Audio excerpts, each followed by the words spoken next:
Good evening all. On behalf of Council, I recognise the traditional custodians of the land and pay tribute to elders past, present and emerging. As councillors of Ku-ring-gai Council, we should always be aware that the decisions we make affect the daily lives of those we represent.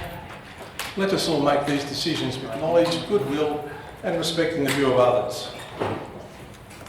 Before we start tonight's meeting, I would like to outline a few points regarding this evening's proceedings. Tonight's meeting will be live streamed on the Council's website. Only councillors and Council staff will be shown on camera. The webcast of the meeting is available on Council's website. The webcast will commence once the Mayor is seated and will cease if Council goes into a confidential session, where the public and press are excluded pursuant to Section 10A of the Local Government Act. Council meetings remain open to the public as observers, but in line with the Code of Meeting Practice, speakers will now address the Council through the monthly public forum. All present tonight must refrain from engaging in disorderly conduct, publicly alleging breaches of the Council's Code of Conduct, or making other potential defamatory statements. Mobile phones should be switched to silent or switched off. Councillors and Council staff must declare and manage any conflicts of interest that they may have in relation to any item of business that is the subject of the meeting agenda this evening. Councillors, we have two meeting options. One is the adjourned EGM or the ordinary meeting of Council. We will commence with the ordinary meeting of Council. Apologies. I believe all councillors are present. Director, staff apologies. Mr Mayor, the General Manager, John McKee, is an apology because he is unwell. Thank you. Declarations of interest. Any declarations? There are not any staff declarations. There are no staff declarations. Thank you. Documents circulated to councillors. Mr Mayor, there is one document, a memo from the Manager of Finance regarding GB8, draft financial statements of today's date. Thank you. Confirmation of reports to be considered in closing meeting. There are no reports, Mr Mayor. Excellent. Confirmation of minutes. I seek a removal of the minutes. Moved by Councillor Spencer, seconded by Councillor Ward. All those in favour? That is unanimous. Minutes from the Mayor, there are none. Petitions. There is one petition in regards to a footpath in Linfield, and I seek someone to move that petition. Thank you, Mr Mayor. I would like to... the petition is regarding an objection to a proposed footpath on Lumba Avenue, East Linfield, and I would like to move that Council receives the petition and directs it to the relevant staff. Thank you. Moved by Councillor Alec Taylor, seconded by Councillor Nye. All those in favour? That is unanimous.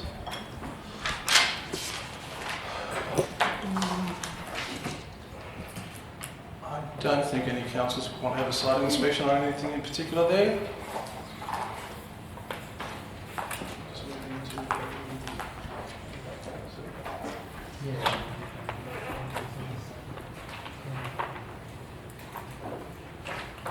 And I'll hand over to the acting GM to deal with GB1, which is election of Mayor and Deputy Mayor, and I will vacate the chair. Mr Mayor, I'd like to move that we deal with the extraordinary meeting before we deal with that. Sorry, can't hear you. He wanted to move that we deal with the extraordinary meeting before.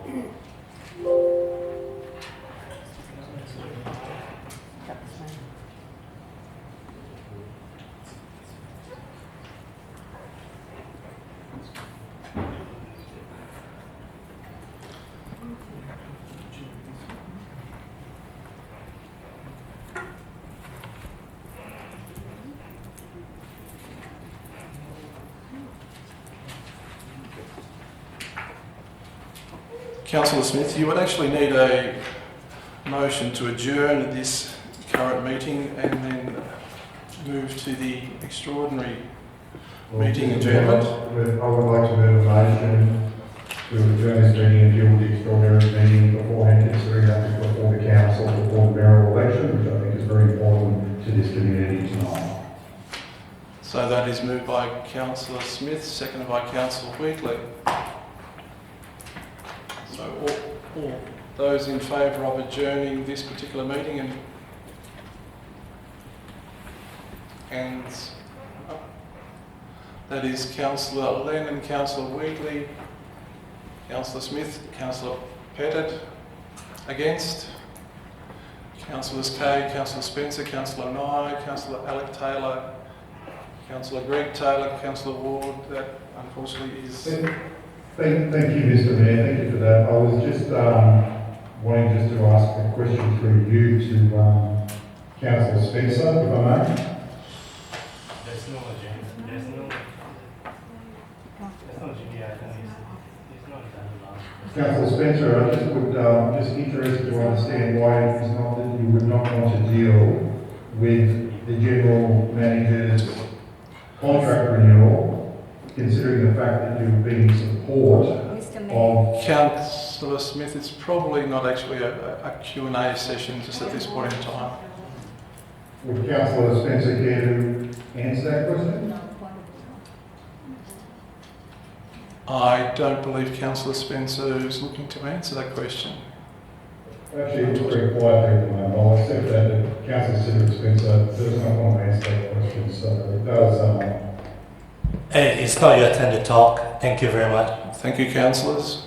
Thank you, Councillor Spencer.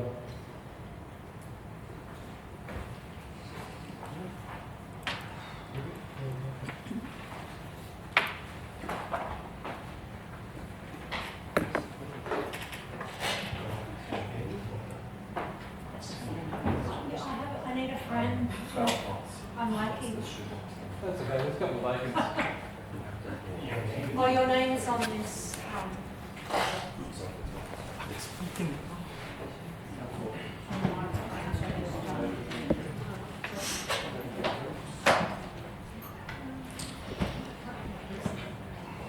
Councillors, I will now conduct the election of the Mayor. I have received 2 nominations so far. The first is a nomination for Councillor Nye, nominated by Councillors Spencer and Kay. Councillor Nye, can I confirm you accept the nomination? Yes.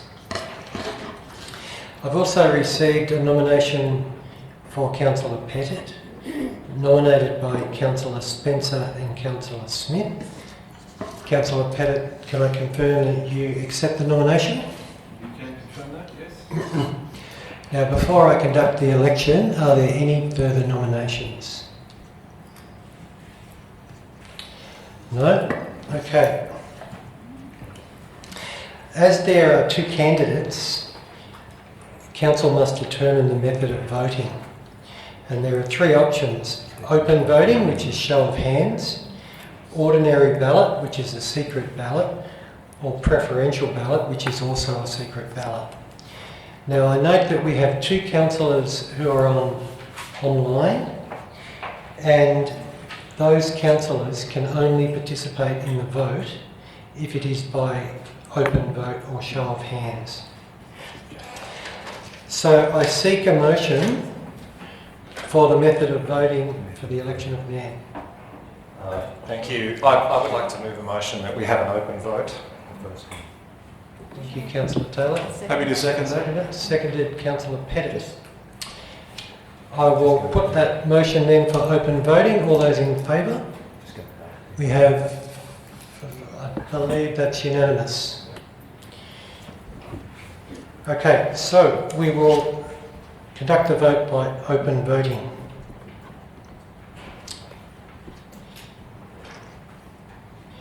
I will now announce the names of the candidates and call for a vote in the order in which I received the nominations. So firstly, would those councillors voting for Councillor Nye for the position of Mayor please raise your hand? We have Councillor Kay, Councillor Spencer, Councillor Nye, Councillor Lennon, Councillor Alec Taylor, Councillor Ward and Councillor Greg Taylor. Sorry, Acting General Manager, I'm actually having problems with the screen here. Did you call out Councillor Spencer because I was unsure because he nominated Councillor Pettit? Yes, I did, Councillor. Okay, so Councillor Spencer supported Councillor Nye, not Councillor Pettit. Is that correct? That is correct.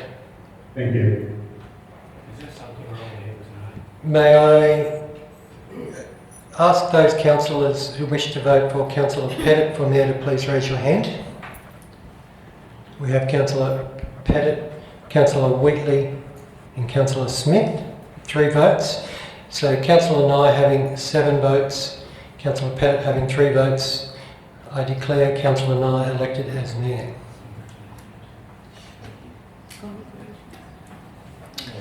Councillor Nye, you may... how about you run the deputy? And Sure, then I'll thank come you, on after. Mr Mayor.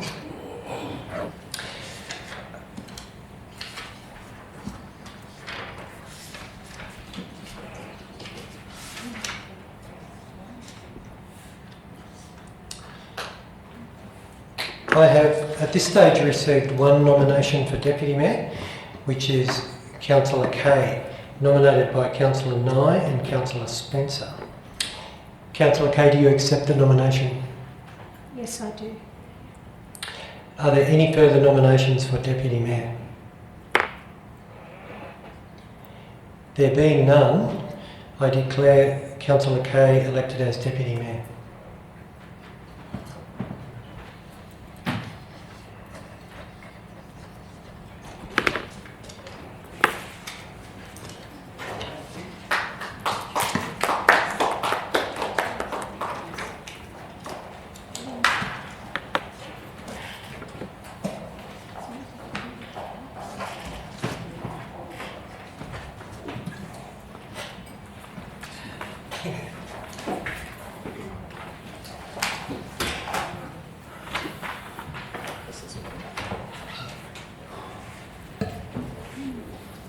All right, thank you everyone for your participation.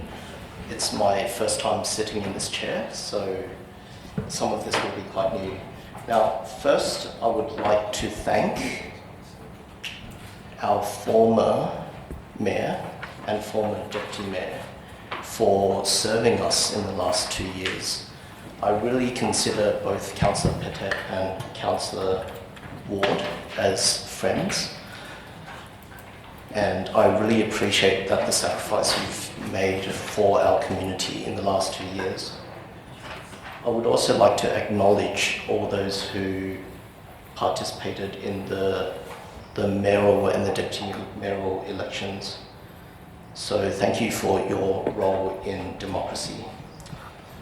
Now, next up, we have GB3, the election of chairpersons to Council Advisory and Reference Committees for the Council 2023 to 2024 term. I note that Councillor Alec Taylor has the light on. Are you planning to move something? Yes, thank you. I believe staff have an amendment for GB3.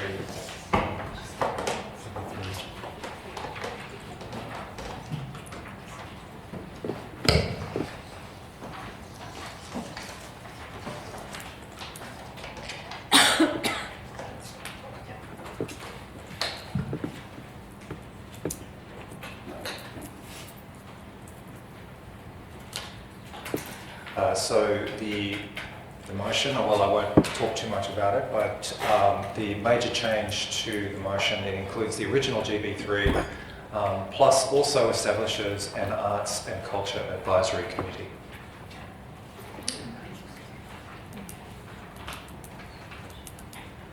Seek a seconder. Seeking a seconder. So, Councillor Ward. Councillor Taylor, do you have any comments at this stage? No, thank you. I reserve my Oh, and Councillor Greg Taylor as well. Do you have any comments at this stage? I was hoping to second that or raise that motion, but I think Councillor Alexander already took it. And Councillor Ward. Okay, that's right. Now, if there is no one wishing to speak on this matter, I would like to put it to a vote before we then discuss the specific committee positions. Everyone's had the chance to read this? Yes. Okay, let's give everyone a chance to read this. You just push it up a bit. Or Councillor Alec Taylor, would you like to read it out for everyone? Sure. Could you just sum the differences? So it really is the same as the original motion, GB3, plus establishing an Arts and Culture Advisory Committee. Interested councillors will be consulted on the development of a terms of reference to be reported back to council in December, and then councillors will be appointed in that meeting.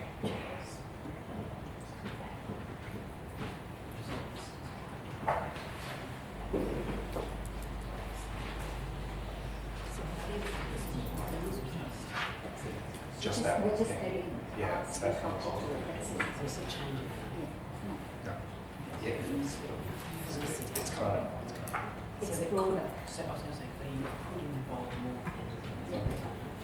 Councillor Nye, can we vote on it? Yeah. Yep, let's vote on it before we do the committees. So all those in favour of this, put your hand up. That is Councillor Kay, Spencer, Lennon, Wheatley, Alec Taylor, Ward, and Greg Taylor. Those against? Councillors Pettit and Councillor Smith. So I declare that carried. So next up, we're going to appoint the individual advisory and reference committee positions. And first of all, we've got the Active Transport Committee, where there is both a chair and a deputy. I'm seeking a motion for the chair, first position. Mr Mayor, I'd like to nominate yourself as chair. Did you say yourself? Yourself. Myself. I would graciously decline that nomination, just to see who else would like to be participating. Councillor Lennon, would you like to be nominated to be the chair of that committee? I think you've got to go through the name. Oh yes, Councillor Taylor. Beg your pardon, and I was just wondering if I could ask a question of Councillor Lennon and whether or not he would be interested in chairing. Point of order, Mr Mayor, we're not having questions, we're asking for nominations, we're not having a I'd discussion. like to nominate How Councillor about Lennon. you nominate? Yes, I'd be pleased to accept that nomination, thank you. Okay. Are there any other nominations for the position of chair? Yes, Councillor Pettit. I'm happy to nominate Councillor Ward. Councillor Ward? Thank you, Mr Mayor. Thank you, Councillor Pettit. I'm very grateful, but no, I'd like to decline that. Okay, thank you. Councillor Pettit? I would like to nominate Councillor Alec Taylor. Thank you, Councillor Pettit, and I would accept that nomination. Oh, you would accept? Okay. Okay. This is for the chair, by the way. Oh, I Not for the chair. beg your pardon. Sorry, I beg your pardon. I was confused. I thought it was deputy. Yeah. Okay. So you decline then? Okay. Any other nominations? No? There being only one nomination for the position of chair of Active Transport, I declare Councillor Lennon as the chair. Next up is the position of deputy chair for the Active Transport Committee. Councillor Pettit. Thank you, Mr Mayor. Obviously, now that you're in the big chair, I'll obviously be very active within the all committees, so I'm quite happy to nominate you as deputy chair. I will politely decline. I will attend these meetings, but I I want to give opportunities to other people to participate as well. Any other nominations? Councillor Ward? Thank you, Mr. Mayor. I would like to nominate Councillor Alec Taylor. Thank you. I would accept that nomination. Right, thank you. Are there any other nominations? If not, I declare Councillor Alec Taylor as the Deputy Chair of the Active Transport Committee. Next up, we have the Audit, Risk and Improvement Committee. Now, this particular committee has 2 councillors on the committee. Both of them are not chair or deputy chair. There are independents who take care of that. Given that there are 2 positions, I call for nominations for the first councillor.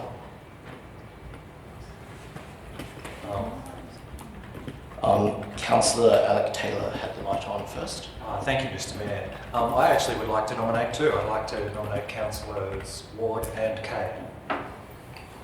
Would you like to nominate one of... First. Choose one Let's first? go with Councillor Ward. Okay, we'll go with Councillor Ward.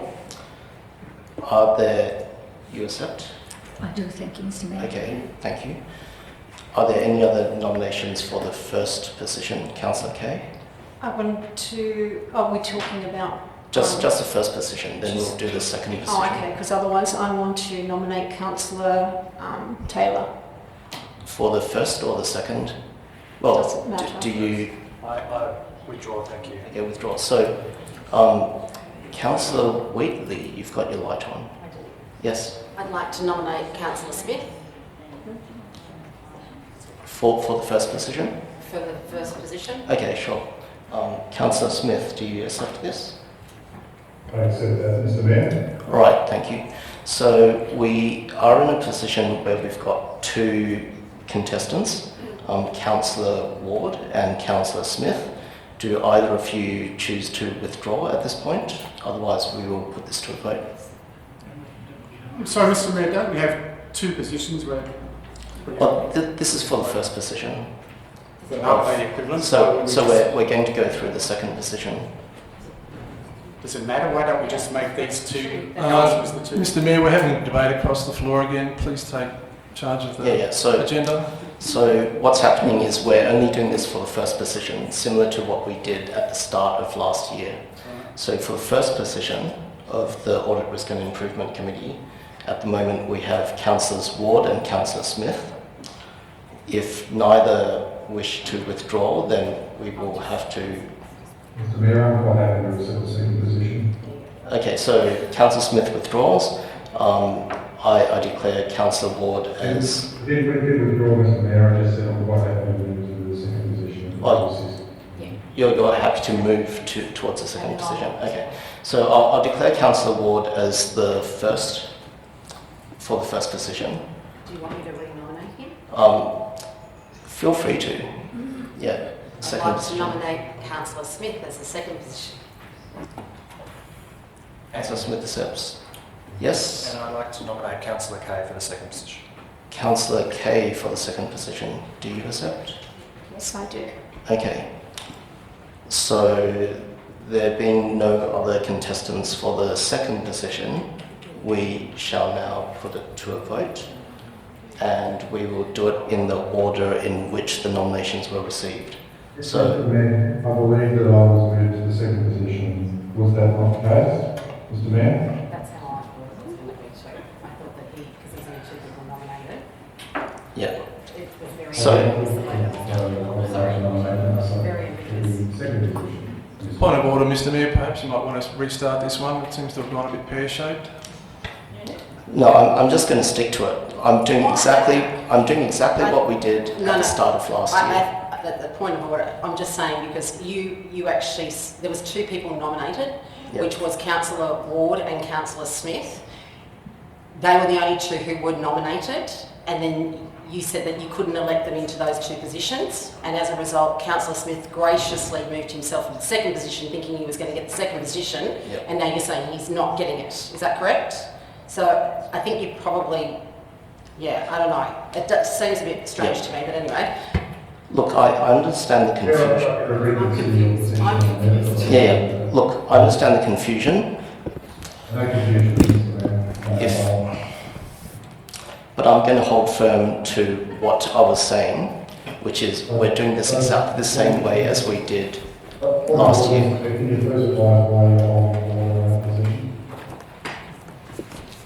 Can you please clarify what you're saying, Councillor Smith? Mr. Mayor, I'm asking you to clarify why you are holding firm on the position when I think it's quite clear to everybody that my name was up for the second position. So I would like you to clarify your position, if I may, Mr. Mayor. I quite clearly said that we're doing the first position, putting that to a vote, and then doing the second position, putting that to a vote. This follows a precedent that we set last year at the same type of meeting in January 2022. There is nothing different or ambiguous about this.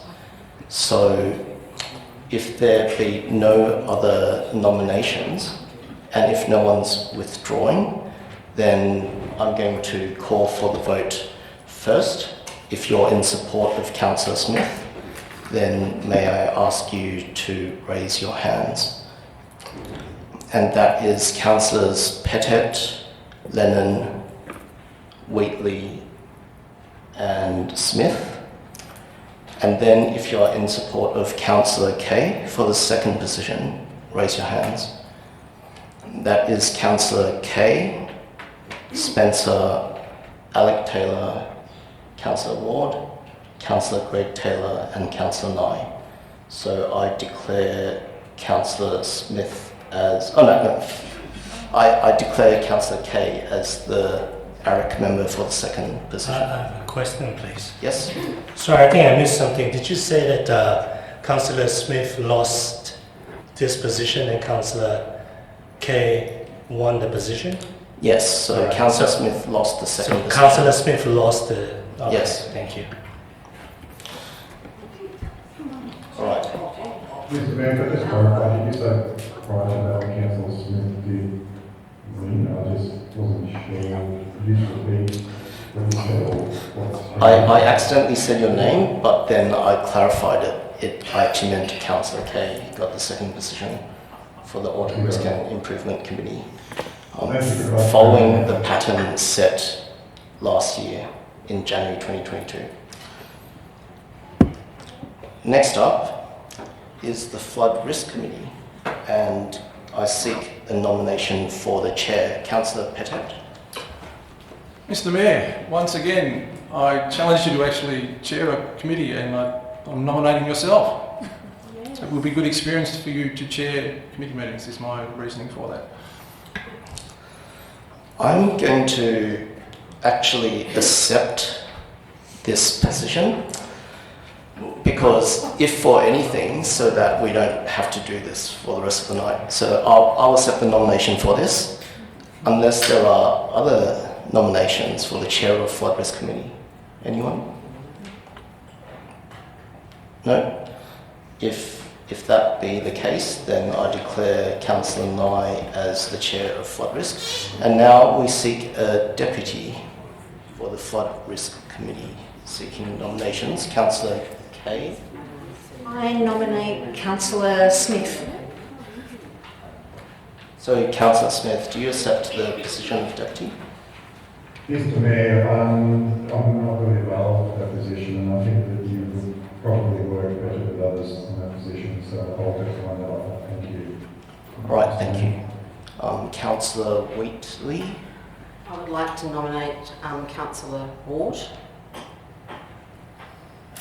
Okay. Do you accept? Yes, I do. Yes, I do. Thank you, Mr. Mayor. All right, thank you. Are there any other nominations?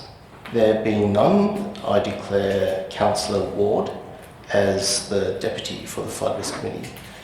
Next up, we have the Heritage Reference Committee, seeking nomination for chair.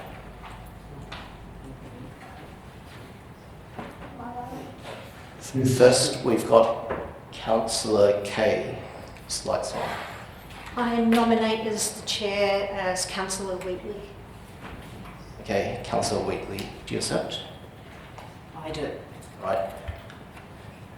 There being no other nominations, I declare Councillor Wheatley as the chair of the Heritage Committee. Now we seek a deputy, and Councillor Wheatley. Councillor Lennon, I think we were wonderful together. You were indeed, Councillor Wheatley. Right. Thank you. There being no others, I declare Councillor Lennon as the deputy of the Heritage Reference Committee. Next up is the Traffic Committee, seeking nomination for the chair. I'd like to nominate Councillor Spencer as the chair. I should have said first Councillor Alec Taylor. Thank you, Okay. Mr Mayor. I'd like to nominate Councillor Spencer as the chair of the committee. Okay, thank you. Do you accept? Oh, yes, thank you very much. Thank you. All right. Councillor Pettit. Once again, Mr Mayor, good time to experience being a chair of the committee. Councillor Spencer has done an exceptional job with this particular committee, and I'm sure it would be good in hands if it was handed over to your good self. So I'm putting yourself forward. I would like to politely decline. Councillor Spencer has traffic qualifications, and I believe he's most suited. Now, given that there are... Mr Mayor, I'd like to nominate myself as deputy. I was on going the to traffic. do that anyway. As a deputy? Yeah, I was going to do that anyway. Okay, yeah. I'll declare Councillor Spencer as the chair, and now open for deputy Councillor... Seems to be Councillor Spencer's right now. Can I nominate Councillor Kay, please? Thanks. So, Councillor Kay. Okay, do you accept Councillor Kay? Yes. Okay. Any other nominations? Councillor Ward? Thank you, Mr. Mayor. I'd like to nominate Councillor Smith. Councillor Smith, okay. I also was going to nominate Yep. Councillor Smith. Okay, so we've got no others. So we've got Councillor Kay first and Councillor Smith for the position of alternate chair. Let's put it to a vote in the order in which those were received. So first of all, who wants to support Councillor Kay for the position of alternate chair? Raise your hand. So we've got Councillors Kay, Spencer and Councillor Greg Taylor. And then in support of Councillor Smith as the alternate chair, we've got Councillors Pettit, Lennon, Wheatley, Taylor, Ward and Nye. So I declare Councillor Smith as the alternate chair of traffic. Next up is the Multicultural Committee, and we have the chair as mayor or nominated councillor. For this, I would like to step aside and seek nominations. So, Councillor Kay. I'd like to nominate Councillor Ward for the chair of the multicultural. Right, Councillor Ward, do you accept? Yes, I do. Thank you, Mr. Mayor. Right. Are there any other nominations? If not, I declare Councillor Ward as the chair of Ku-ring-gai's Multicultural Committee for the position of Deputy Councillor Wheatley. I was going to nominate someone for the deputy. Yeah. Yep, Councillor Spencer. Councillor Spencer for the position of Deputy. Do you accept this, Councillor Spencer? Yes, thank you. All right then. And any others interested? If not, I declare Councillor Spencer as the Deputy of the Multicultural Committee. Next up, we've got the Sustainable Recreation Committee, where we have a chair and a deputy, seeking first nomination for the position of chair. Councillor Ward. Thank you, Mr. Mayor. I'd like to nominate Councillor Alec Taylor. All right, so Councillor Alec Taylor, do you accept? Yes, thank you. All right. And there being none others, I declare Councillor Alec Taylor as the chair. Next up is a deputy, Councillor Wheatley. I'd like to nominate Councillor Pettit. Councillor Pettit, okay. So Councillor Pettit, your thoughts? I'll pass. You pass, okay. All right, well, Councillor Greg Taylor, any nominations from this? I'd like to nominate myself for the deputy chair of this committee. Right, Please. so Councillor Greg Taylor for deputy, any seconder? Yep. Yes, Councillor Alec Taylor. Councillor Pettit, any nominations from you or your lights on? I was just disappointed you didn't put yourself forward.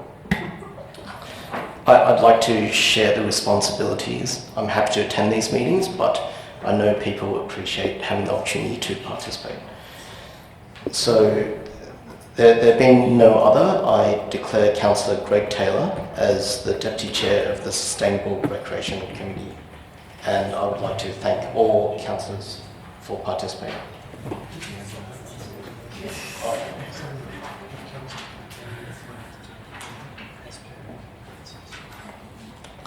Okay, so we are, as a final point, we're going to move that council confirm these positions for the particular committees, and we'll put it to a vote. If you are in support of the confirmation, please raise your hand. So that's Councillors Kay, Councillor Spencer, just confirming the list. Confirming the list.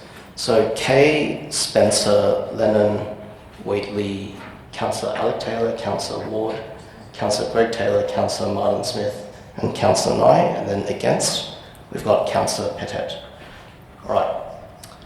Next up, we have GB4, representation on external committees and organisations for 2023-2024. I'm seeking a mover, perhaps a staff recommendation that we proceed. Yes, Councillor Kay? I will move. All right, Councillor Kay, any seconder? Councillor Ward, okay. So we'll just put that to a vote and then we'll go through the positions. So all who are supportive of going through this list, put your hands up. So that is you. Yeah, so the mover was Councillor Kay, and then Councillor Ward seconded.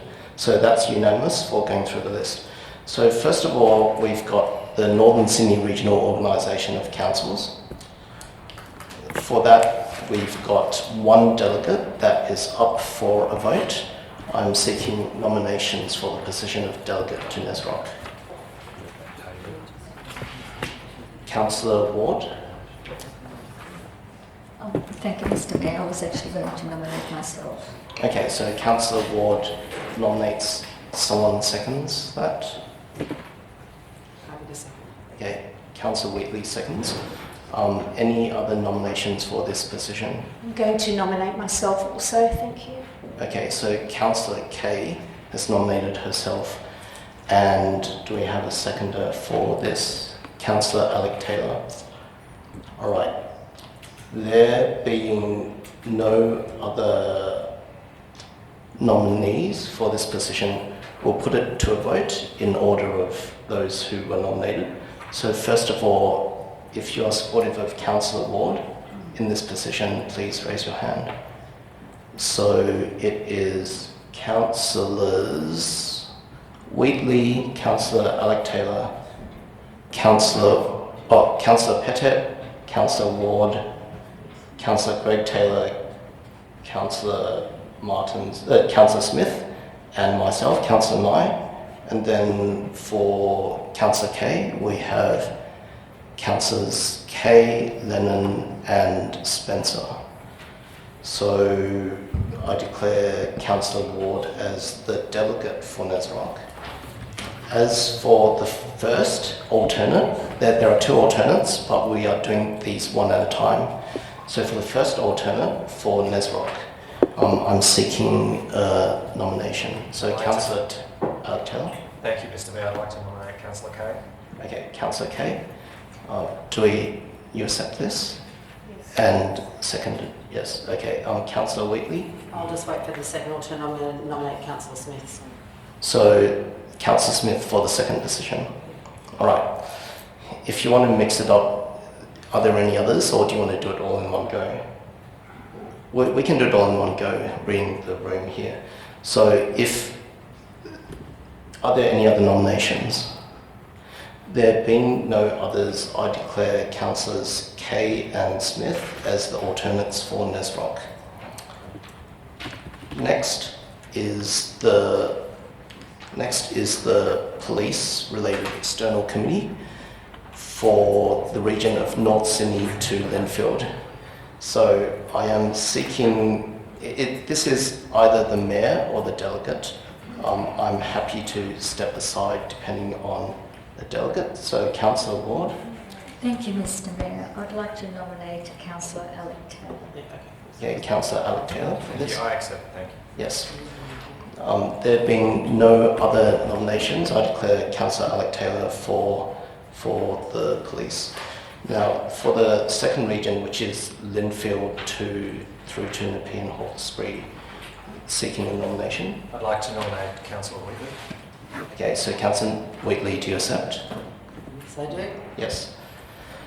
There being no other nominations, I declare Councillor Wheatley as the delegate. Next up, we've got the Kids Youth Development Services. We've got one delegate, first of all, so I am seeking a nomination for the position of delegate. Councillor Wheatley. Councillor Lennon. So, Councillor Lennon, do you accept? I understood that you, Mr. Mayor, would be doing this one. So I'd like to decline so that you can retain the role. Yeah.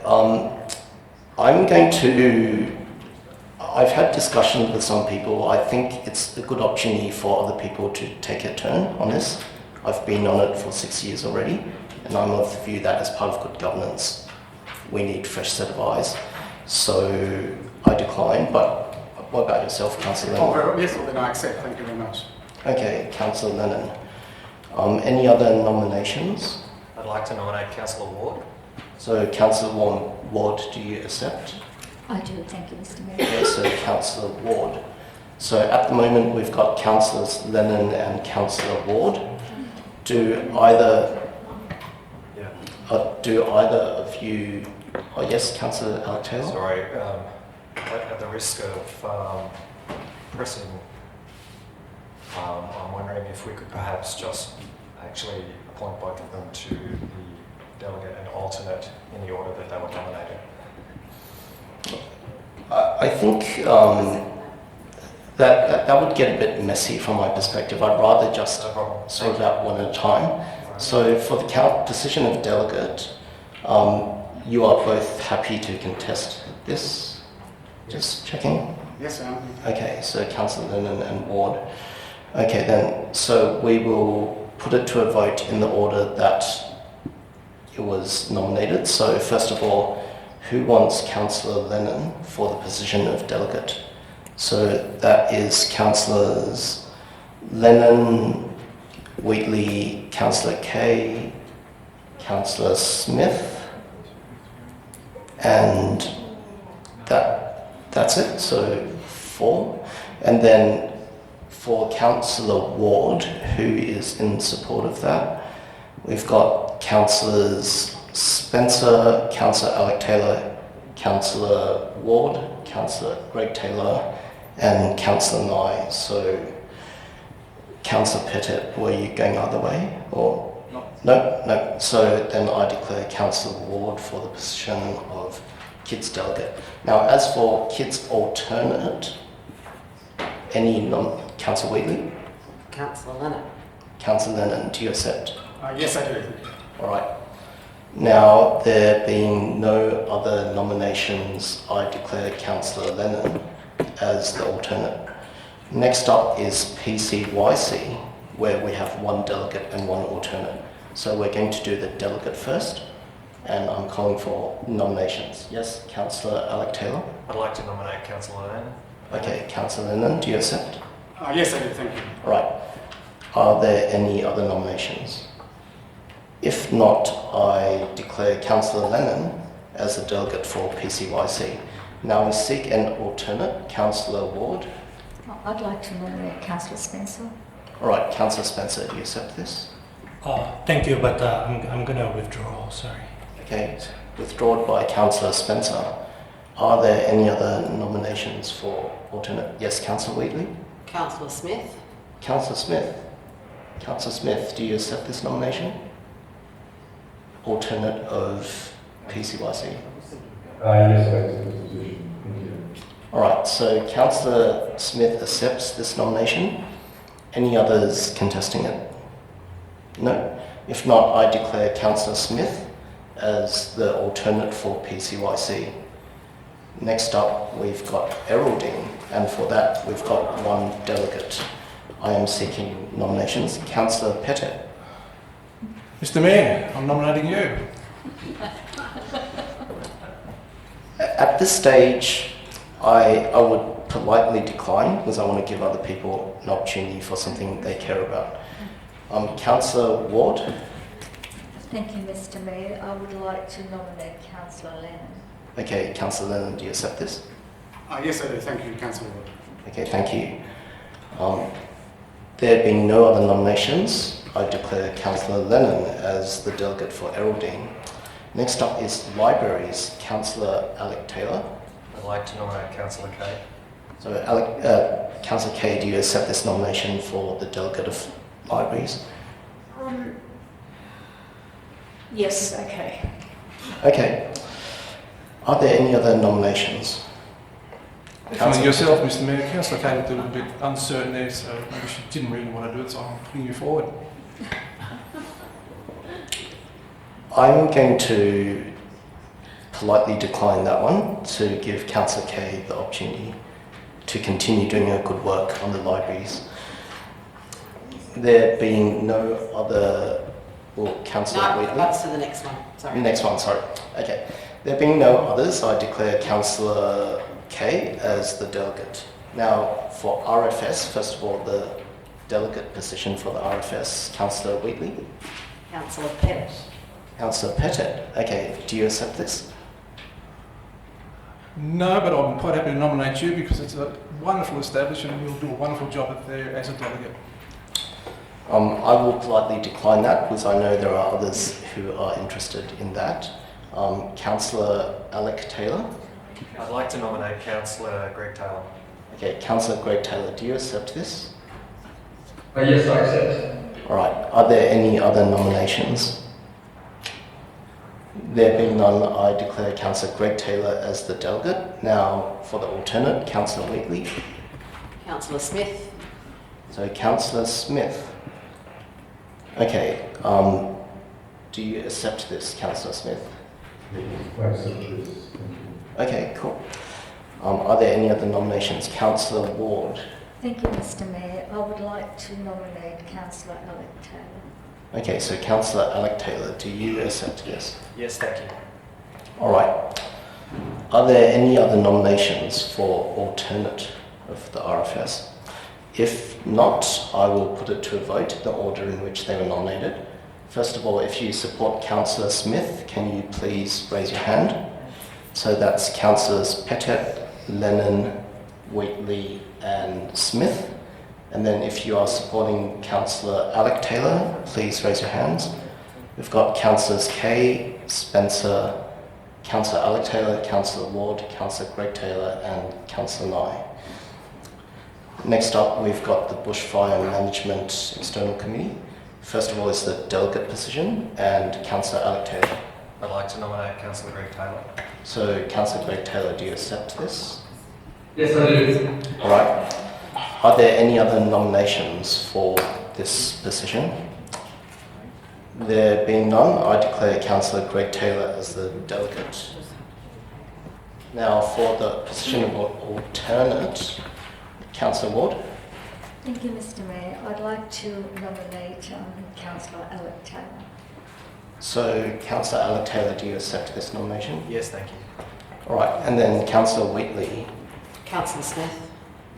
Councillor Smith, do you accept this nomination? Yes, I do. All right.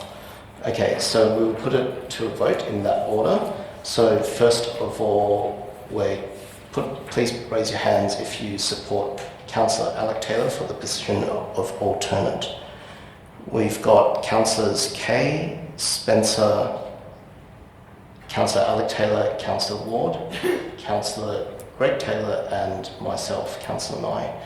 Then as for Councillor Smith, we have Councillors Lennon, Pettit, Wheatley and Smith.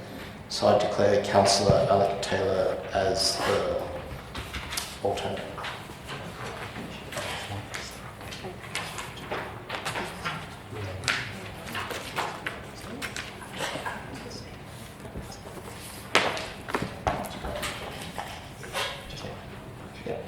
So I would like to move that we now confirm those positions and seek a seconder, Councillor Spencer, and we'll put it to a vote. So all in support of this, please raise your hands. And that is Councillors Kay, Spencer, Lennon, Wheatley, Councillor Alec Taylor, Councillor Ward, Councillor Greg Taylor, Councillor Smith, and Councillor Nye. Against is Councillor Pettit. All right, thank you. Hopefully that's the longest part over. Now we've got a few other GB items to go through, and just to check.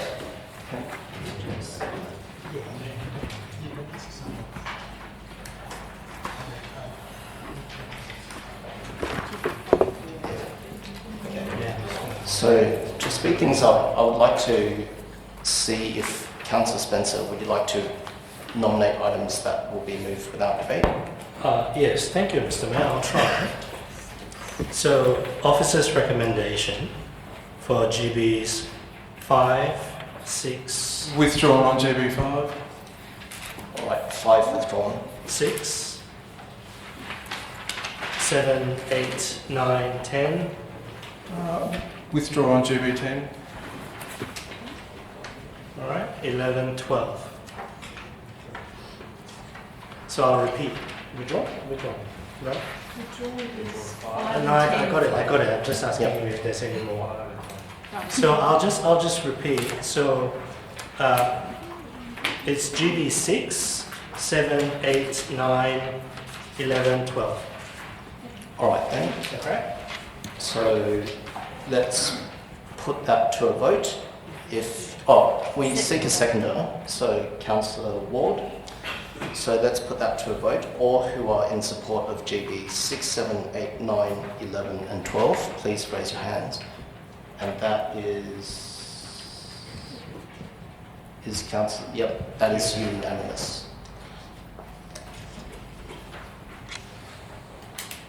Any other items that you would like to move without debate? Yes, thank you.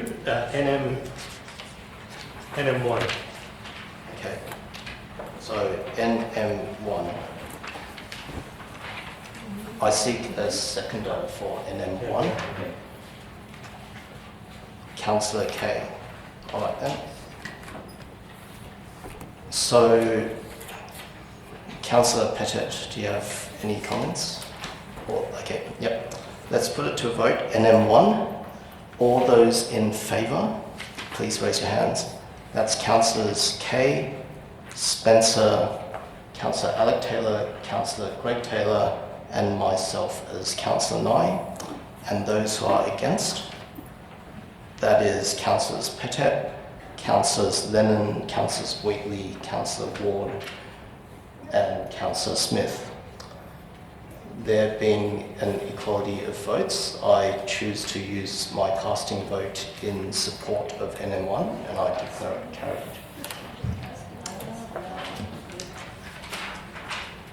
Are there any other items without debate?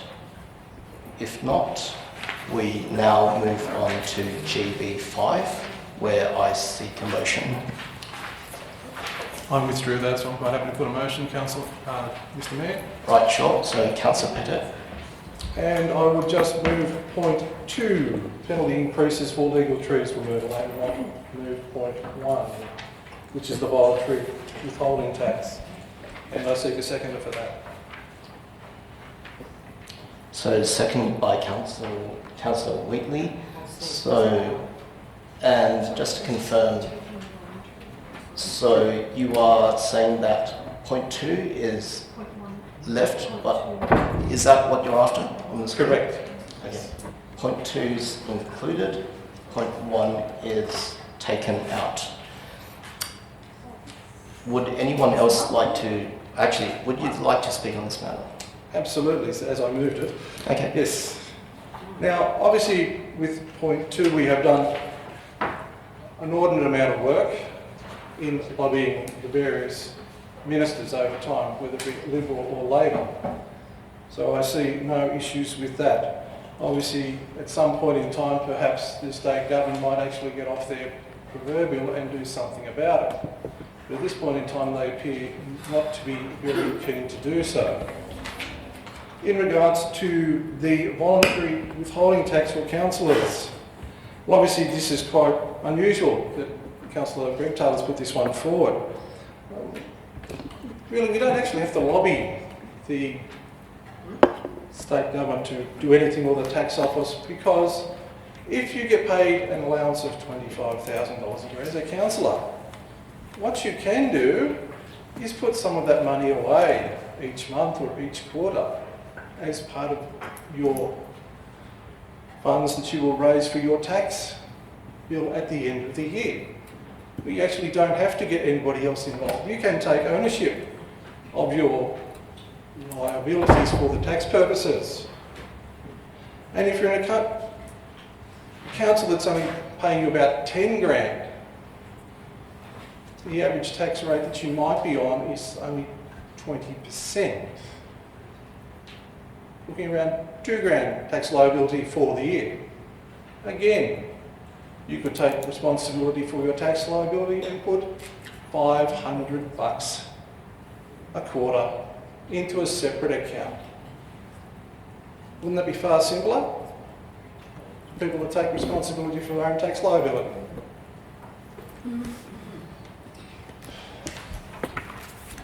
So that is why I have removed the voluntary tax item, putting that through to LGNSW as a motion at the conference.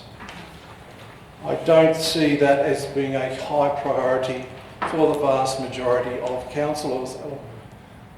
We seem to be creating more work for the bureaucracy, which is absolutely unnecessary, unless we want to keep those pencils turning over when we could actually do it ourselves. Let's not waste valuable time in the tax office or via council working out methods of how best to manage a councillor's tax liability.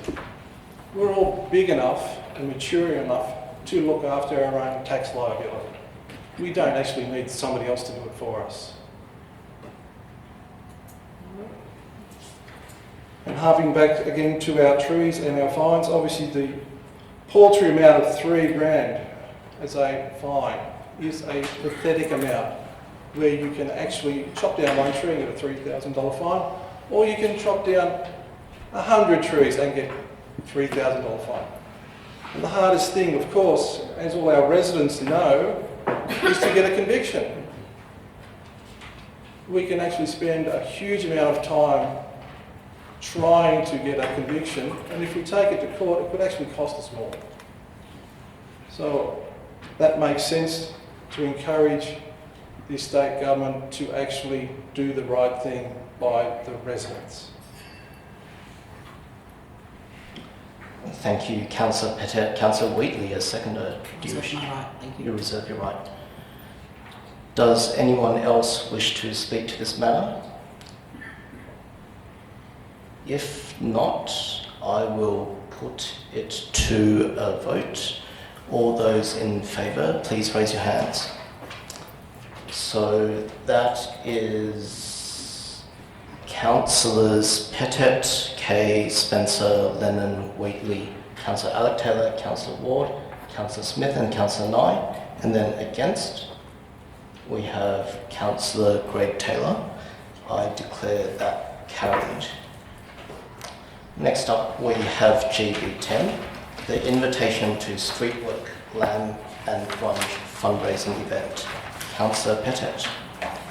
Thank you, Mr. Mayor. I would like to move a different recommendation, and that is only point B, and remove the current point A. Can I seek a seconder for that?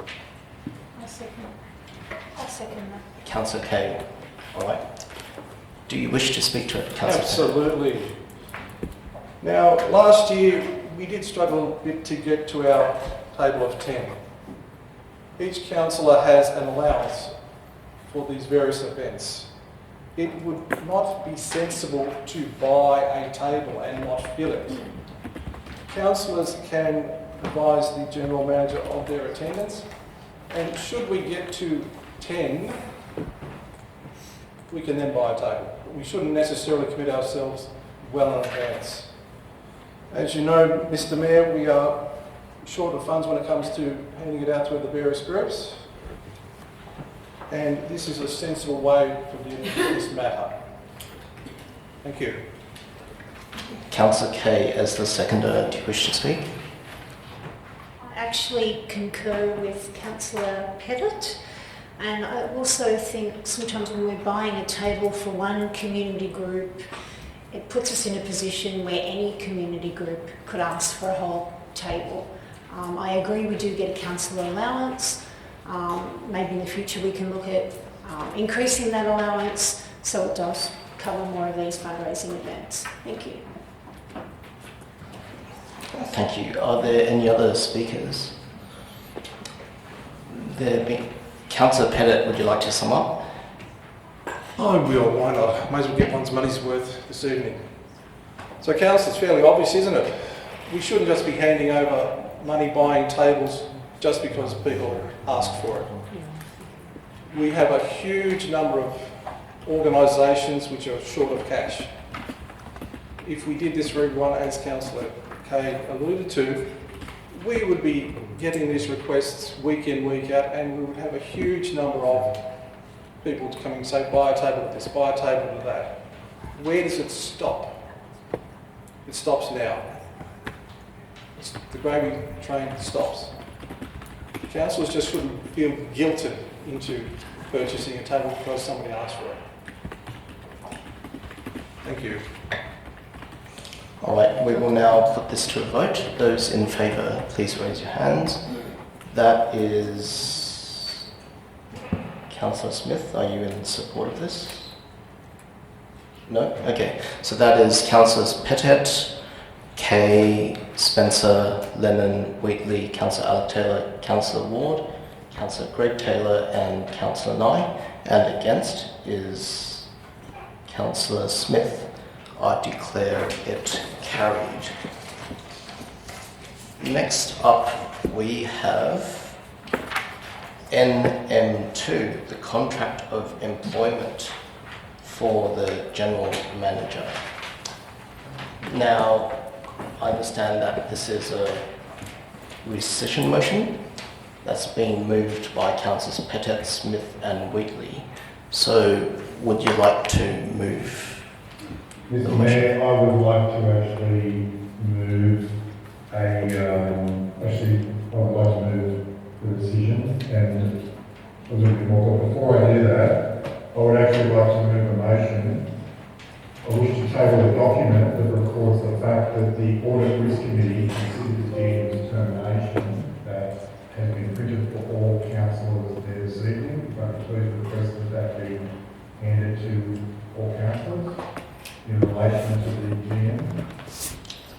My main reason for doing this was due to my concerns when raising the reputational damage, no due process, no table performance review, litigation, political jousting or barricade. So I'd like that to be tabled, that has been given to the Audit Risk Committee. Could I ask the staff to hand it up? Sure, I will just check with the Acting General Manager.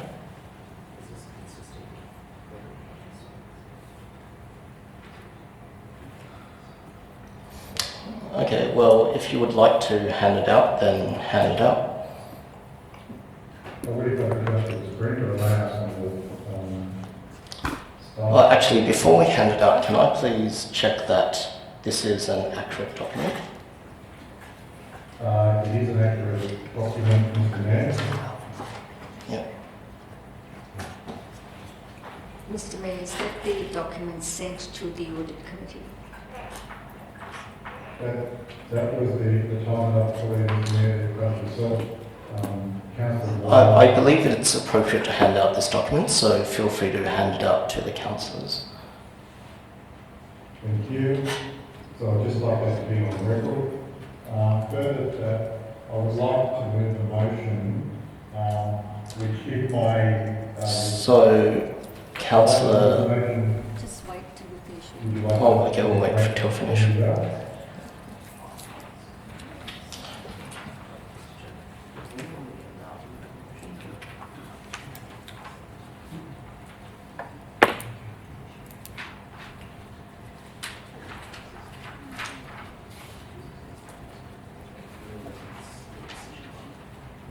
Right, so feel free to present what you're suggesting, Councillor Smith. Okay, Mr. Mayor, I've moved that forward so that everybody's aware, both myself, Councillor Taylor, Councillor Ward, Councillor Whitley, myself, we're all of this committee, and the whole table. So I just wanted that on record. I'd like to, if I'm successful with this motion, I would like to move a motion, which to start with, if I can please request that be put up on the board.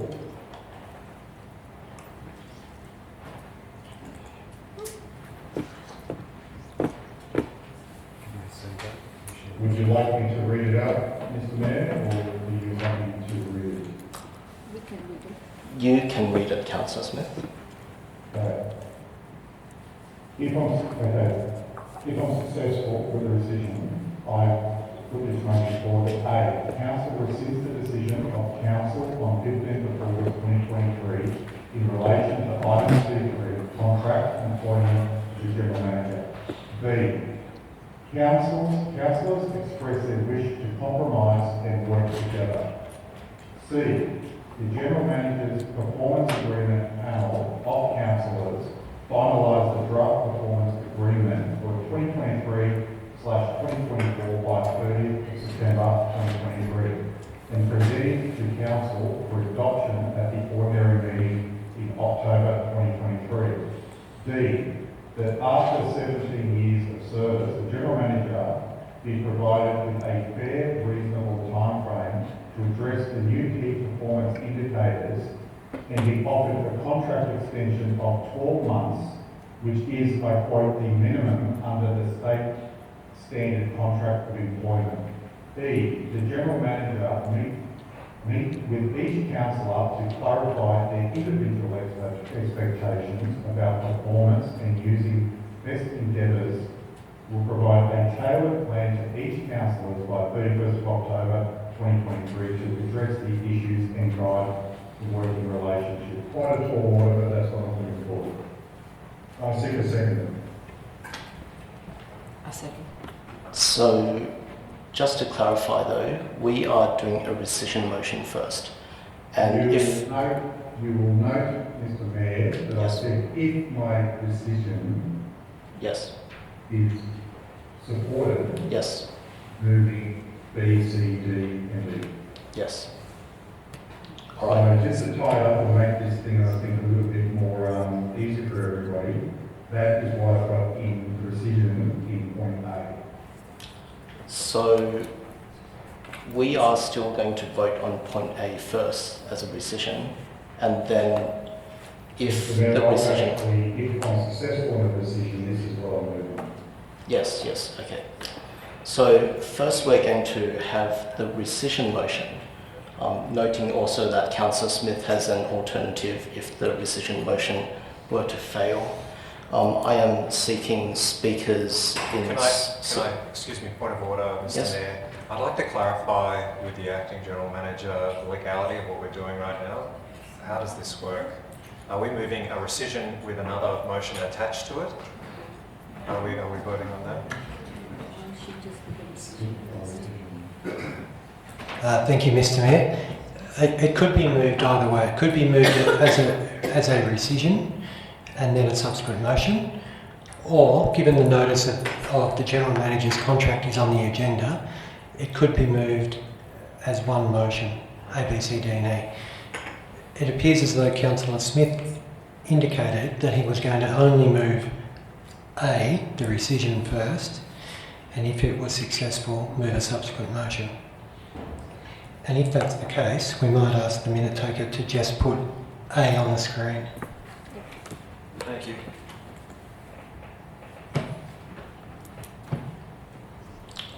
So at this stage, we are just considering point A, the rescission motion. I would like to invite speakers on this topic. Councillors Smith, Wheatley, Pettit as movers of the motion. Would you like to speak? Yes, Mr. Mayor, I would like to speak to this rescission. Okay, go for it. As all the councillors have witnessed last public forum, we had three groups, pillars of the community, all joined together in relation to one item.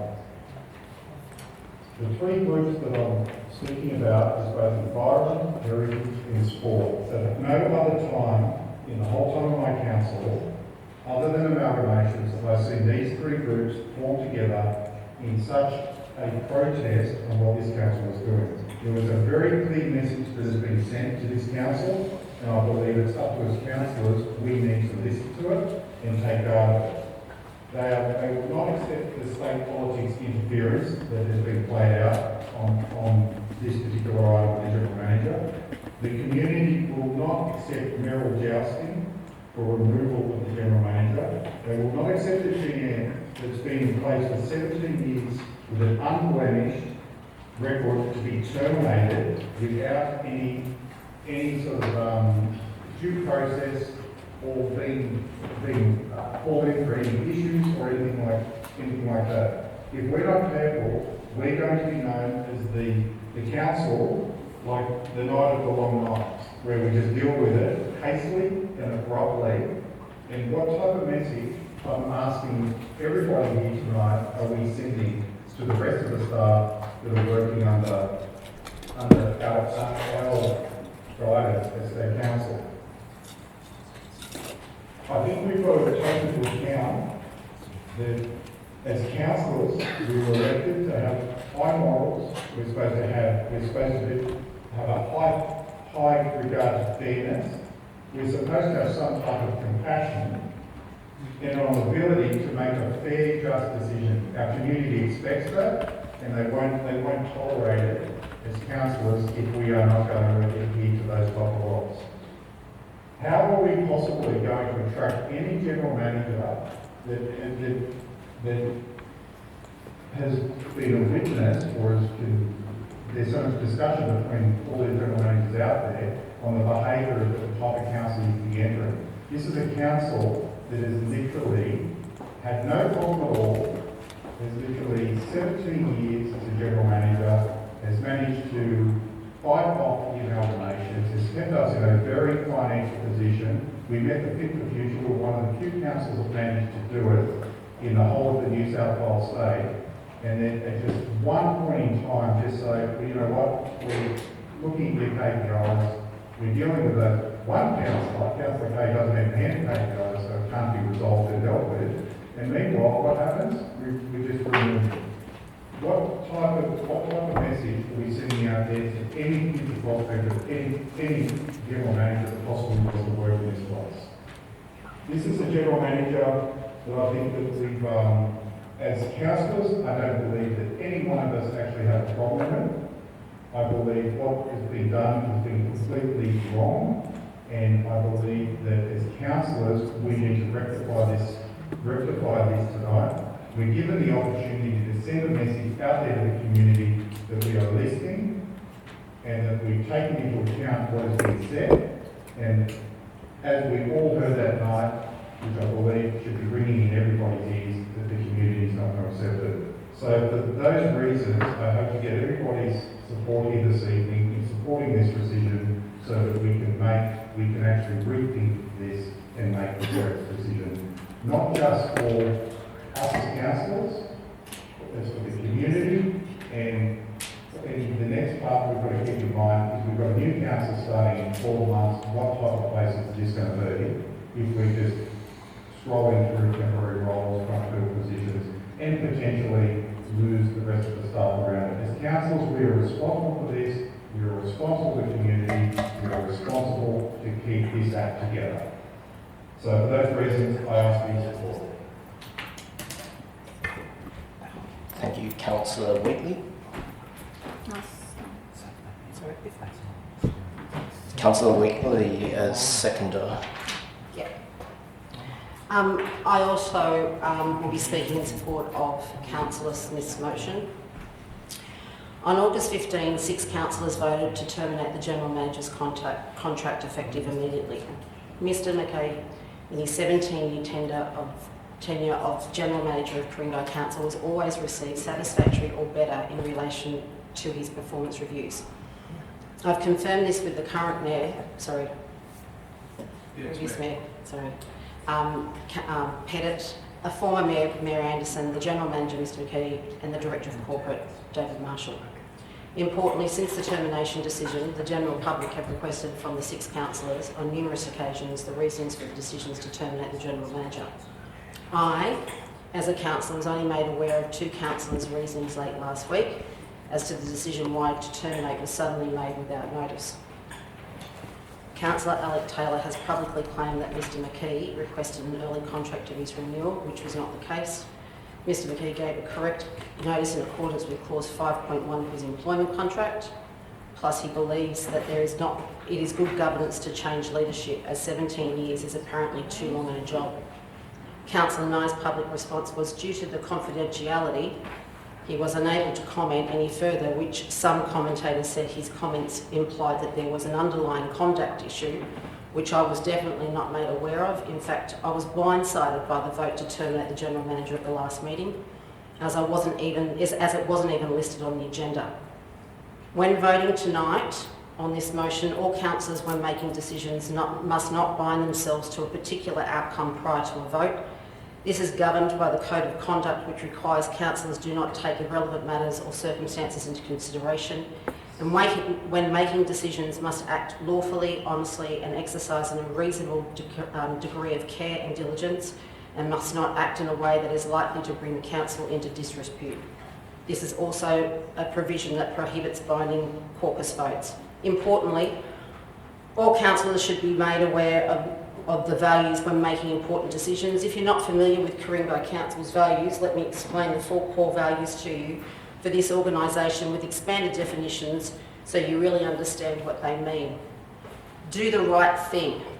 Do the right thing generally means making decisions that are not based on your own personal needs and don't expand your popularity nor enforce your personal beliefs. It means that you're doing what's best for the greater or common good. Show respect. Be kind and courteous, be polite, avoid interrupting and causing disturbances, listening to others and thinking before you speak, lending a helping hand or ear, and practice compassion. Probably my favourite one is to own your own actions, realising that you play a part in every situation or experience and therefore some degree of responsibility. Over your outcomes and consequences. Do not blame others when you're at fault and don't make excuses for when things go wrong. Strive for excellence. Push yourselves to deliver a high quality of performance in everything. Mr Mayor, point of order. Yes, Councillor Pettit. Councillor Kay, is there anything urgent that you need to play with your phone? Because it seems to be going off an inordinate amount of times, the light's flashing, you're texting left, right and centre. So I think there's a bit of a standing order. We're not really texting and playing with our devices during the council meeting. Is that correct, Mr Mayor? So I understand that we shouldn't be looking at our phones, it should be on silent. I wasn't looking that direction, but clearly you were. So just a reminder to all councillors to not look at their phones during the meeting. It's a bit hard to do both at the same time. Yeah, so Councillor Wheatley, please continue. Thank you. Strive for excellence, pushing yourselves to deliver a high quality performance in everything we do. It's a mindset, it's a desire to be your best, it is a journey in continuous learning and improving, wanting to be the best that we can and maximise our potential. Not only do council staff and directors need to adhere to these core values, but councillors also should. And lastly, a number of councillors have mentioned that the culture needs to change within council. Maybe the 5 out of 6 councillors who celebrated the General Manager's termination at the local pub should re-evaluate the definition of what culture means. This is a disturbing behaviour and definitely not one that the community expects of you. To the 6 councillors, was it the right thing to do in terminating the employment of the General Manager after 17 years in that position without any cause or reason? This is grossly unjust. Thank you, Councillor Wheatley. Next up, we have Councillor Kay. So through you, Mr Mayor, I have a question for Councillor Smith. You mentioned political interference. Do you have any evidence of this political interference? I'm actually insulted by such comments, as I have at no time been influenced by any of my state members. So could you be a little bit more specific? Thank you. Councillor Smith. Mr Mayor, I'd be happy to answer that, Councillor Wheatley. I find it quite disturbing that Councillor Wheatley stands up and says that there's no political interference. I'll take Councillor Wheatley back to one particular time. I'm sorry, Councillor Kay. It's Councillor It's okay. Kay. Sorry, Councillor Kay. When Councillor Kay, I asked Councillor Kay a question on what part she played in writing that notice of motion. It turned out that it was from an MP, and she took that question on notice. So Councillor Kay played a very big part in working with state politics in a local government area. Thank you very much.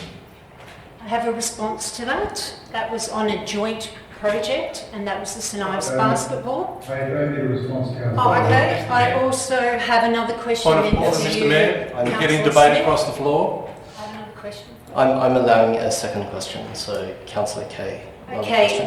Okay, Councillor Smith, at any time have you had social drinks of recent times before any times that we've had to vote on particular project with our state MPs? Councillor Kay, I have, the only time I've ever had anything to do with state MPs is when there's been an official activity somewhere, unlike yourself. But I'm not quite sure you're line of questioning, but as I say, the only type of things that I've turned up to have social drinks with any state members has been on an official function where I'm there representing the council, not on personal matters. Can you please clarify your question further? Because I'd like to answer it further. Would you like to clarify? I don't believe I've clarified, but I'm asking Councillor Kay. Yeah, I am asking Councillor Kay, and Councillor Kay says Yeah, no, that's fine. that's fine. All right. Councillor Lennon, would you like to speak or raise a question? Thank you, Mr Mayor. I have an amendment to this motion that I'd like to move that I believe staff has as a system. All right, let's have a look at this amendment. This one has been widely circulated. Mr Mayor, I'd like to clarify the matter dealing with the rescission, I thought. We are dealing with the rescission. Cannot my amendment move, or if you like, amend this particular rescission motion? I will just check. My motion does include an aspect of rescission. I've been advised by the Acting General Manager that the rescission is just a motion, so therefore it can be amended if that is your Yes, wish. I would. Thank you very much. Councillor Lennon. This is, if you like, much like Councillor Smith's, it's a very expansive version of that rescission motion. Are we able to get that on the screen to be moved and ideally seconded?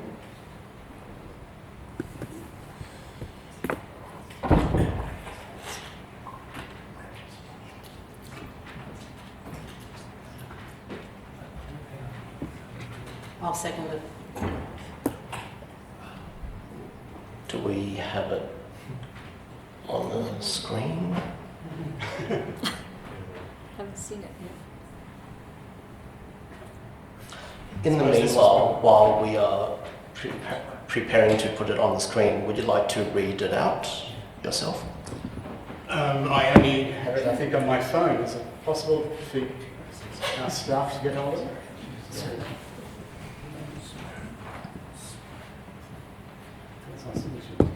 So Councillor Lennon is just clarifying at the moment which version of his amendment. Well, the Will be version on. I'm looking to move is one that I sent to staff a week ago. Okay. And of course, we're not able to complete that discussion in the absence of a particular councillor.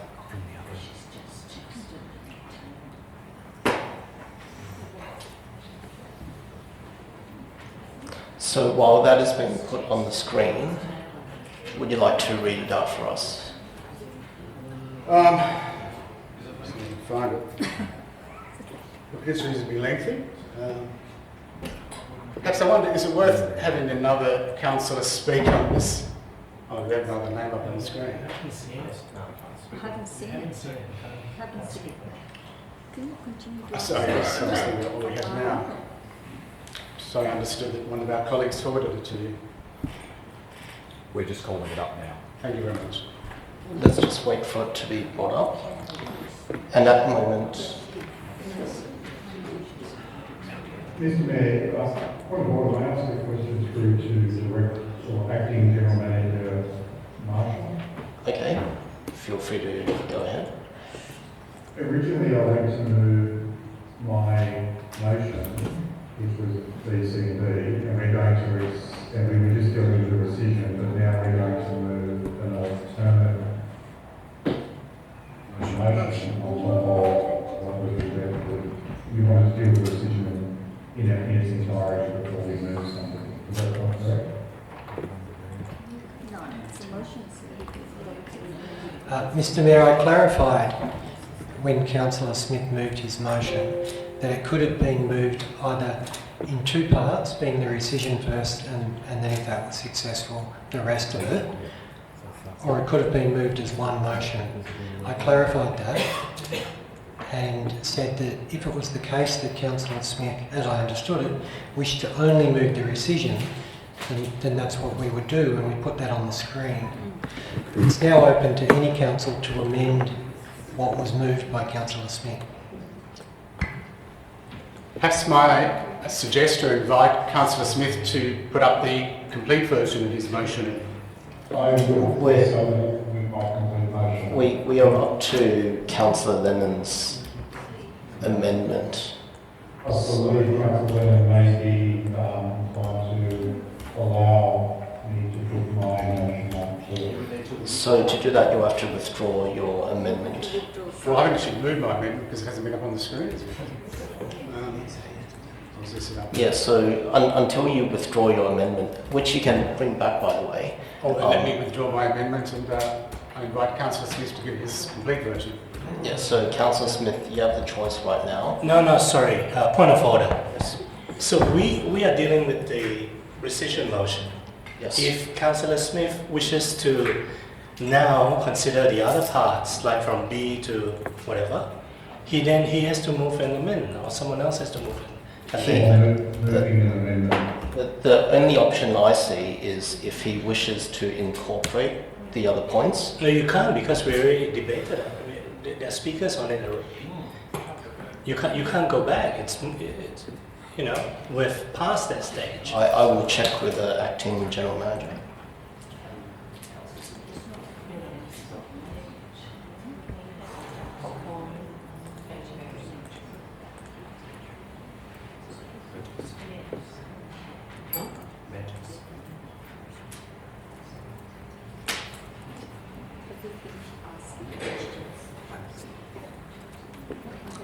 So there's a lot of technicalities here, but the most efficient way, if you generally want that outcome, is to have Councillor Wheatley move an amendment which includes all these points.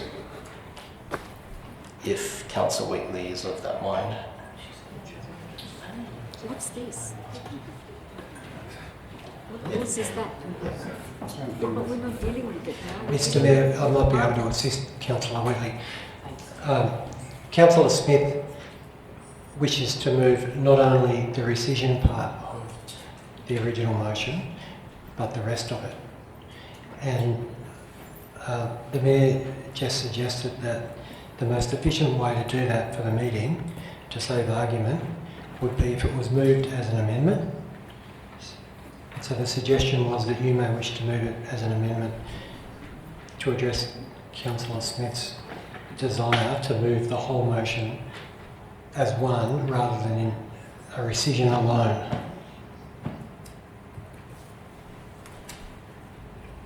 So Councillor Wheatley, you're thinking? Point of order, Mr Mayor, I'd like to clarify, Councillor Lennon, have you actually withdrawn your amendment? Because you actually moved something that was coming up on the screen. Look, I did. I'm a little bit confused as to what's going on, I must admit. So you were calling for a seconder, so I'm confused where we're going with this.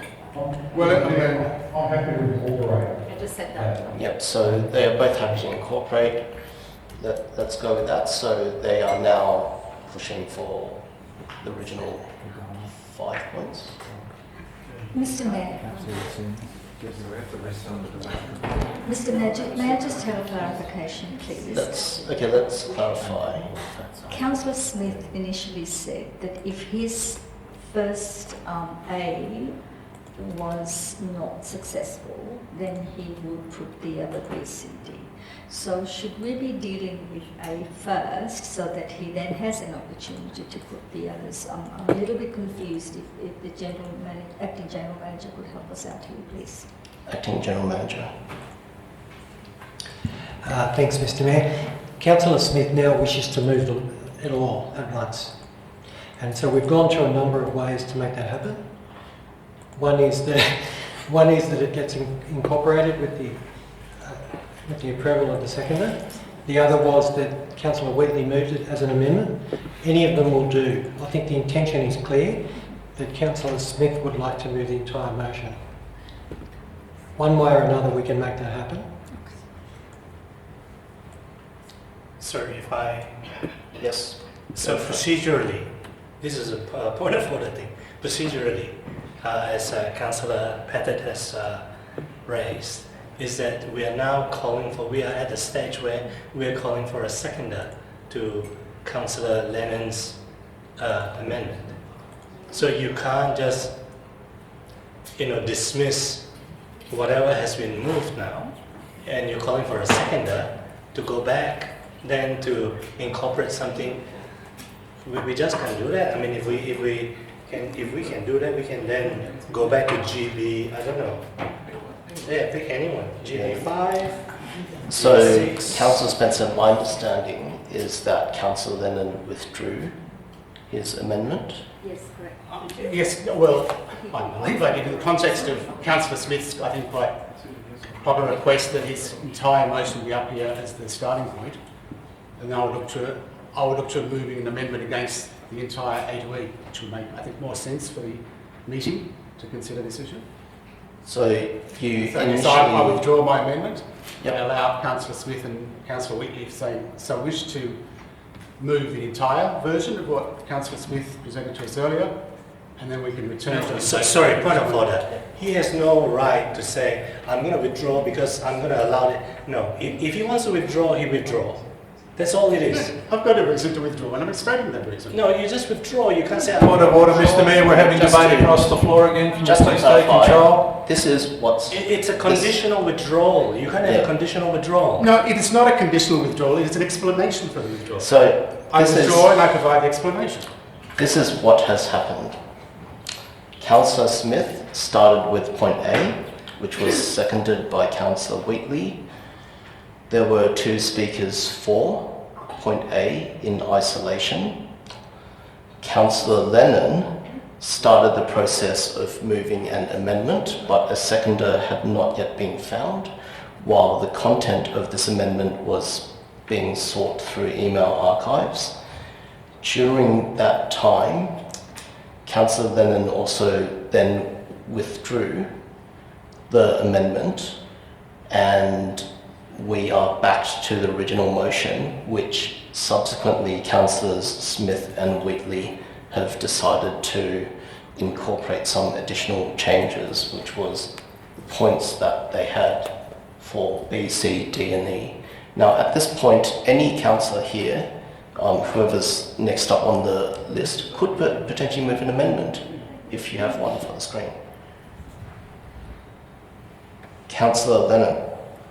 Thank you, Mr. Mayor. So we now settle that this is the comprehensive version of the motion before us, and I would like to move my amendment to that one in its entirety, if I may.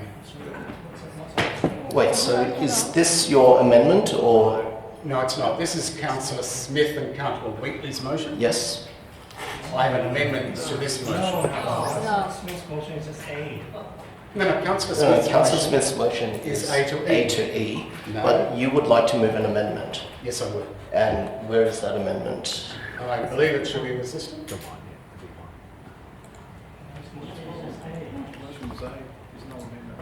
Well, A became A to E. Councillor Smith was put up on the screen, the A to E, and he contemplated separating A from the balance. He then elected to put it together. This is before you the motion that I would like to put before you for your consideration. Mr Mayor, does Councillor Lennon have a seconder? Was he still talking? So can Why not let this lapse and be done with it?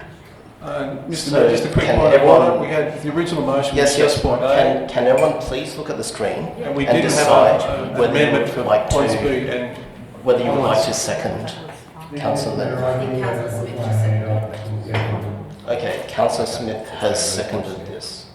So, Councillor Lennon, would you like to speak to your amendment? I would, thank you, Mr Mayor. The issue of the general manager is an extremely emotional one. It has been, I think, unduly emotional from both sides for a long time. Mr Mayor, we appear to have two amendments. We have the amendment moved by Councillors Wheatley and Smith. We now have an amendment moved by Councillor Lennon. We can only deal with one amendment at any... We only have one amendment because what Councillor Smith and Wheatley suggested has been incorporated to the original motion. So, Sorry, you can't do that because the original one is only A. You can't just go back and change and incorporate it because debate has commenced. I'll refer this to the Acting General Manager. Point of order, Councillor Spencer keeps on speaking outside the turn. I've got the right to incorporate that as part of my motion. And I would have assumed that Councillor Spencer would be aware of that, of all these years. Thank you. Mr Mayor, it is at the Mayor's discretion as to whether they allow incorporation, taking into account how much debate may have already occurred. And I allow this incorporation because I think it's healthy to discuss. So what has happened is there's been one motion with subsequent incorporation, and now there's one alternate motion being put forward by Councillor Lennon and seconded by Councillor Smith. Councillor Lennon, would you like to speak to this? Thank you, Mr Mayor. Yeah, look, as I started to say, this issue has strained this council for a long time. It's an important issue which I believe should be dealt with rationally and calmly. We have issues as a council. The fence around the Gordon Bowling Club is an issue. I'm sorry, has not every council had a chance to read this motion? We haven't read it. Okay, perhaps I will pause for a moment to allow everybody to read this motion. I have understood I have Councillor Lennon, can you please read it out for the audience? Thanks. This amendment is that A, councillors express their wish to compromise and work together. B, council rescinds the decision of council on 15 August 2023 in relation to item C3, contract of employment, general manager. C, council notes that there is no need for council to determine whether to offer the general manager a new contract of employment until 6 months before the expiration of his current contract in May 2024. D, council convene an extraordinary meeting at 7 p.m. on Tuesday 30 October 2023 for the purpose of considering and determining whether to offer the general manager a new contract of employment and on what terms, or to decline the general manager's application for reappointment. E, the general manager meet as soon as and as often as is mutually convenient with any councillor who informs him that the councillor wishes to meet with him to clarify the expectations of that councillor with regard to the general manager's performance. F, the general manager shall use his best endeavours to give to each such councillor before 30 October 2023 a plan for satisfying that particular councillor's expectations as soon as practical, to the extent that those expectations have not yet been satisfied. G, the panel drafting the new key performance indicators for the general manager complete that process and distribute to councillors its proposed key performance indicators as soon as possible. H, pending the adoption by council of those key performance indicators, individual councillors may cite those proposed key performance indicators for the purposes of conveying to the general manager the individual expectations regarding his performance. And I, the general manager shall before 30 October 2023 provide councillors with whatever information he can as to his plans for implementing the new key performance indicators. As soon as practical. So everyone has had the chance to hear about it. Councillor Lennon, you may now continue your speech. Thank you, Mr Mayor. This is an attempt to introduce some time and some fair process. I think it is something that, as we've heard, was extremely hurried. There was no need for a decision on the general manager's contract until ideally even early November. It did come out of nowhere in I think a rush and emotional situation, and it's important we take the time because we do have issues. The fence around the Gordon Bowling Club site is an issue. As we heard last week, that in Ku-ring-gai we can actually put up a fence to keep our own people out, suggests we have issues. But as we think about issues like the Gordon Bowling Club fence... Point of order, Mr Mayor. Relevance, the General Manager has nothing to do with the fence. No, look, that's the point I want to understand. Please, if I may make. Let Councillor Lemon continue. Because I think what Councillor Pettit refers to is exactly correct. The issue that we often think of in terms of being the General Manager is actually an issue around this table. Yes. And I know a lot of residents have been calling for the dismissal of the General Manager because they feel that the fence and other issues are his responsibility. As Councillor Pettit said quite rightly, there is a resolution in this council that mandates it. A lot of the times that we think we have an issue with the General Manager, the issue is here. It's the 10 of us. And that's extremely important because as we think about issues, and I've heard a lot of comments over the last 12 months and longer about the General Manager, and as I work my way through them in many cases, quite frankly, they're unfounded. The General Manager behaves in the same way that any other General Manager would in private sector or in government. Now, there are some issues that are not resolved. There's people who have raised issues with me and I don't know the solutions. So we do have concerns, and what we need is a process by which each and every councillor who has concern, each and every councillor who felt the necessity to move and vote for the termination of the General Manager's employment last month has issues, and it is up to each of us to have this opportunity to express them to the General Manager and find out what the answers are. And I don't know the answers, which is why we have a process. So I would encourage everyone to look at this motion and just to think, how can we deal with issues? Because quite frankly, sacking anybody is lazy. Sacking the General Manager does not deal with any issues. Every single issue that I've heard expressed about the council, as the Gordon Bowling Club or anything else, remains. And if the rescission motion fails, and the General Manager is terminated, nothing changes. Removing the fence at Gordon Bowling Club depends upon a resolution of this council. And all the other issues we talk about are issues for a whole lot more than just the General Manager. Do we want to face issues? And it's harder. Dismissing people is lazy. This is a bit harder. It's facing the issues, it's looking at what are the concerns, considering each and every person. I'm not here to judge individual councillors and the concerns that they have. I think what we want is a process by which each and every concern is considered, presented to the General Manager and dealt with. And I know that over the last, I gather even 5 or 6 years, for a long, long time, these issues have festered. And I know that a lot of councillors who've had issues with the General Manager have not, for whatever reason, presented those to the General Manager for a long time. So things have festered, haven't been dealt with, and I believe they should be. What my motion seeks to do is to get away from simply dealing with the person to dealing with the issues. Because the issues are what matter.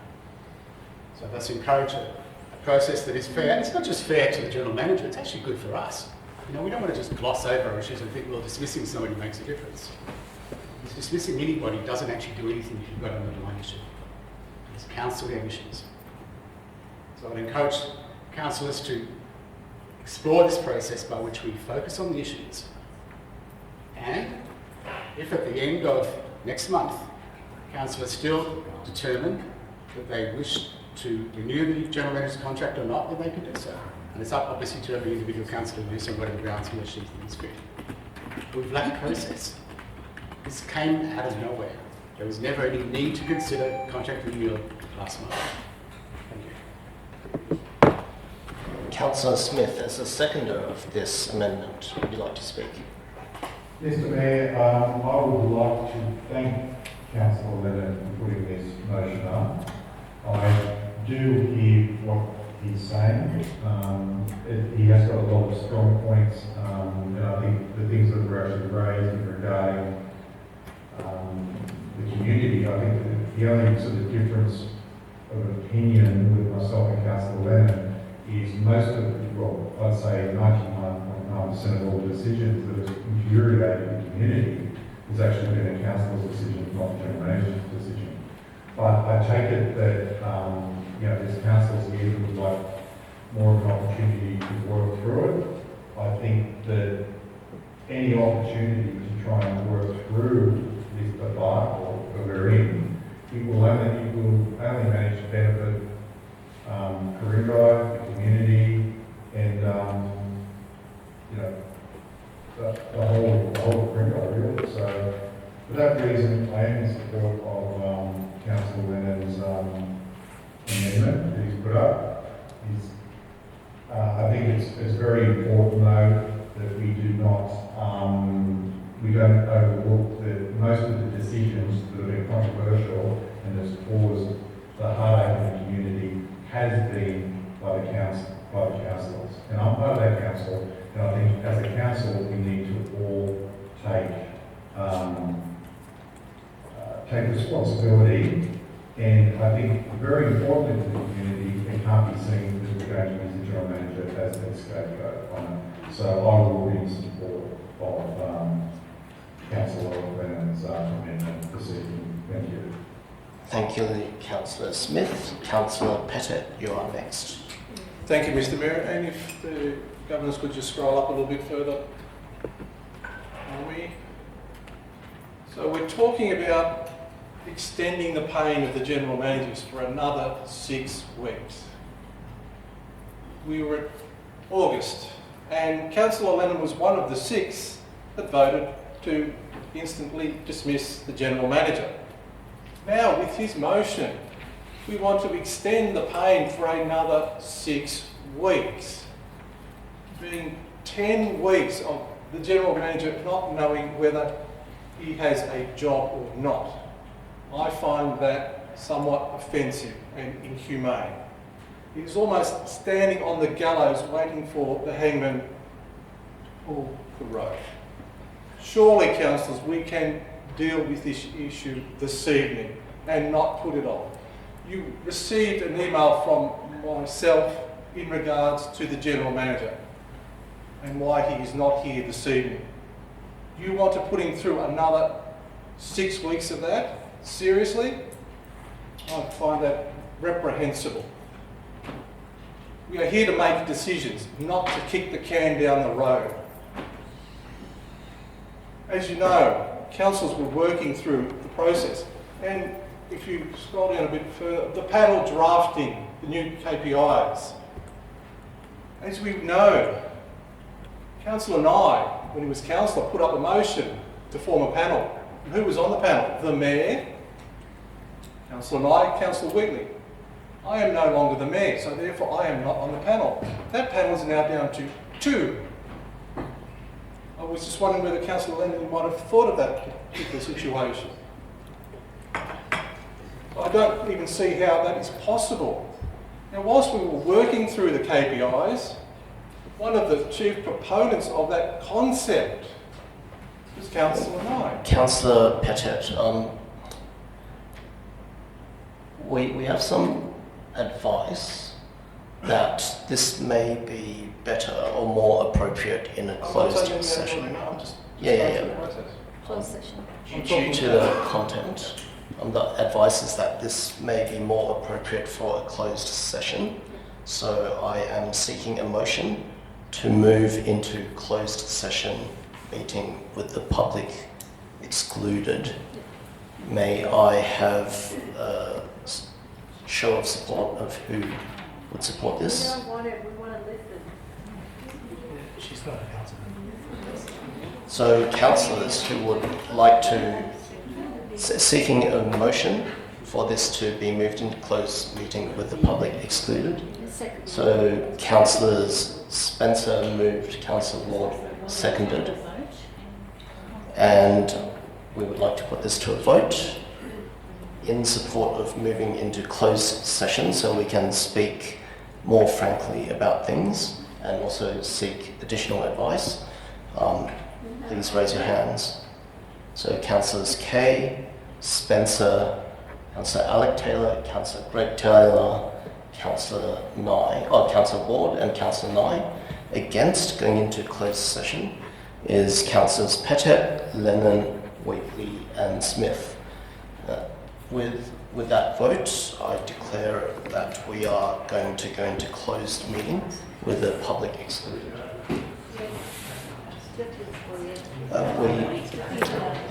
We will now go into the ante-room next door. The public, if they so choose to, can stay.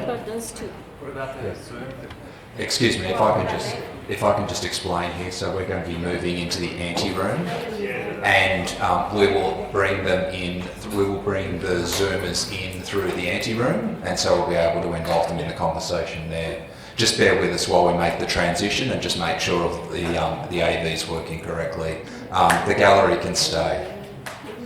How many more items have we got to go? How many more items have we got to go?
I can hear you, Councillor Smith.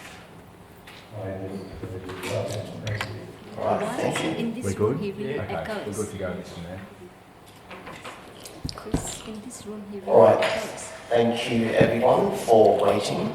He really What the echoes. councillors have done is they've just gone into closed meeting to discuss a few matters. We are back out now, and where we are up to is Councillor Lennon has moved an amendment for which we have had 2 speakers speak in favour of. We are now seeking other speakers. Point of order, Mr Mayor, I was cut off halfway through my 5 minutes and we should resume. Yes, so please feel free to resume, Councillor Patel. Noting also the advice that was given to us. Indeed, yes. Point G, the panel drafting the new KPIs, the new panel was Councillor and I, Mr Mayor's idea, which was 3 councillors, being the Mayor, Councillor Wheaton and Councillor and I. Well, I'm no longer on that panel, so you've now got a panel down to 2. So I'm not quite sure how that's going to work. I don't know how you're going to actually put a 3rd person on, or it just goes back down to 2 councillors, being yourself and Councillor Wheaton. And whilst we were crafting those KPIs, 2 of us were unaware that you were actually going to dismiss the General Manager in that process. And that seems quite odd that we were going through that KPI process of formulating KPIs for the coming financial year. So both Councillor Worthy and I were at a major loss for that reason why you chose not to continue that and terminate the General Manager. Have you got any, would you be able to share that reason? Is that a question? Yes. I was of the view that we were setting KPIs for the position of General Manager, not for the person of General Manager. And a further question to that, if we appoint a General Manager into 2024 approximately, and they only have a few months to run, normally there is a settling in period. So do you expect that new person to take up those KPIs immediately when they haven't even seen them?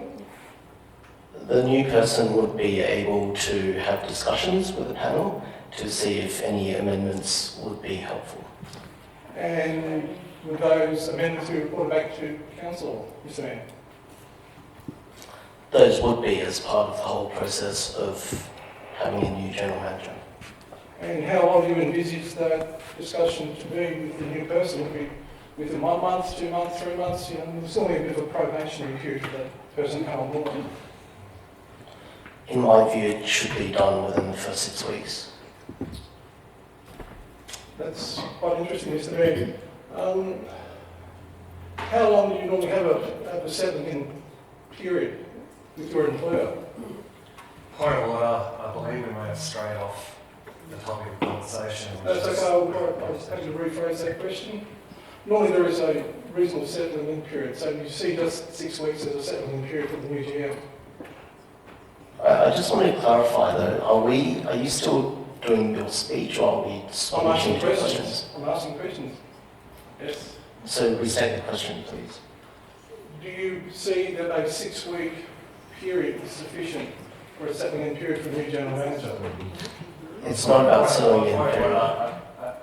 I'm struggling to see how these questions are relating to the motion that we have before us. Actually, it is because of that panel drafting KPIs. I actually don't see the relevance either. This one's about the existing General Manager. The line of questions are about a new General Manager. Indeed, and it's actually drafting new KPIs, as you mentioned, for the future General Manager. So I'm just asking in relation to that future General Manager. So fairly relevant from my perspective. So we're at this point in time where we had 6 councillors who chose to terminate the General Manager, one being Councillor Lennon, who now appears to want to go back and revisit this scenario for whatever reason. Councillor Lennon, can you share your reason for revisiting this particular topic? Thank you, Councillor Pettit. As you'll recall in the drama of the August meeting, councillors had imposed upon us, I think, an unfair deadline. As I stated, there was never this need to make a decision about the general manager's contract. You yourself, as mayor, put up a sharp mentality. The idea was put around that somehow councillors had to either agree to renew or dismiss. There's a lot of moderate ideas, such as simple non-renewal, that were not on the table. There was no orderly process. Indeed, there was a meeting which I was seeking to explore the concerns of my fellow councillors when you, former mayor, and another couple of councillors stormed in and prevented that rational discussion from taking place. If this was simply not a well-ordered, rational process. And for the course of that time, we didn't get to, I think, a well-thought-through, considered position. I believe, as I've said in this motion, we have issues that we need to address that should be addressed before considering the renewal of the contract of the general manager. Is this a debate again? Well, you did ask the question and I'm answering it for you. Try to keep it brief. And quite honest, now we're now getting into territory again where we're dealing with confidential. Yeah, We- Mr. Mayor, we we may be- specifically asked that we be very. Councillor Pettit, can you? Absolutely.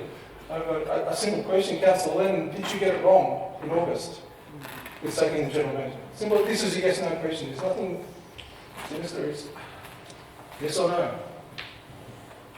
Yes. Excellent. Thank you, Councillor Lennon, for being crystal clear on that matter. So we're now at this particular point in time where we have a 5-5 scenario. Mr. Mayor, you will be getting to use your casting vote whether to keep or dismiss the general manager. It will be a bit of a challenge. So I see some issues with this particular amendment. Councillor Spencer. Thank you, Mr. Mayor. Just a couple of questions, please. Firstly, some of the questions I wanted to ask were asked by Councillor Pettit as to whether Councillor Lennon got it wrong. So my question is, how do you know, Councillor Lennon, this is true? How will Councillor Lennon know that he's not getting it wrong again tonight? Question to me, is it? Or is it to Councillor Lennon, through you. Councillor Lennon. Mr. Mayor, point of order. What's up? It isn't up to any council or any councillor to change position once they've read something more, gone into more detail. It's been put up before council again, and it's up to council That is something that can happen, and I'm sure Councillor Lennon will answer the question posed to him. Well, I'm very pleased to say this motion was well thought through, was consulted over time in a way that the circumstances of the meeting in August were not. I was not aware of the intentions of various councillors. I was not aware of the views that councillors had. I was not aware that the undertakings I made to try to break the impasse in a council that has been split through 5-5 was putting on the table a dismissal motion. I made a mistake, quite frankly. I made a mistake in the undertakings I made, but I thought to make. I did not know the view of my fellow councillors, largely because I trusted what they'd said, and that was a mistake. Thank you. Some more questions. Councillor Spencer. Some more questions to Councillor Lennon, please.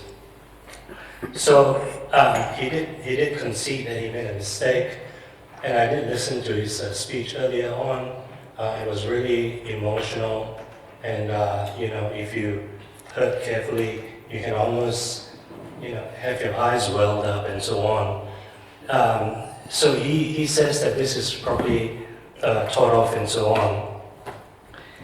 Is he regretting what he did wrong today? And that's why he's putting up this motion? Councillor. Yes, Councillor Smith. This is bordering on harassment on a decision that a council has made. Surely this, what we're just going to do this all night for the public. Councillor Lennon can answer the I'm question. very happy to say yes. Yes, I made a mistake on incomplete information. I made a mistake. All right.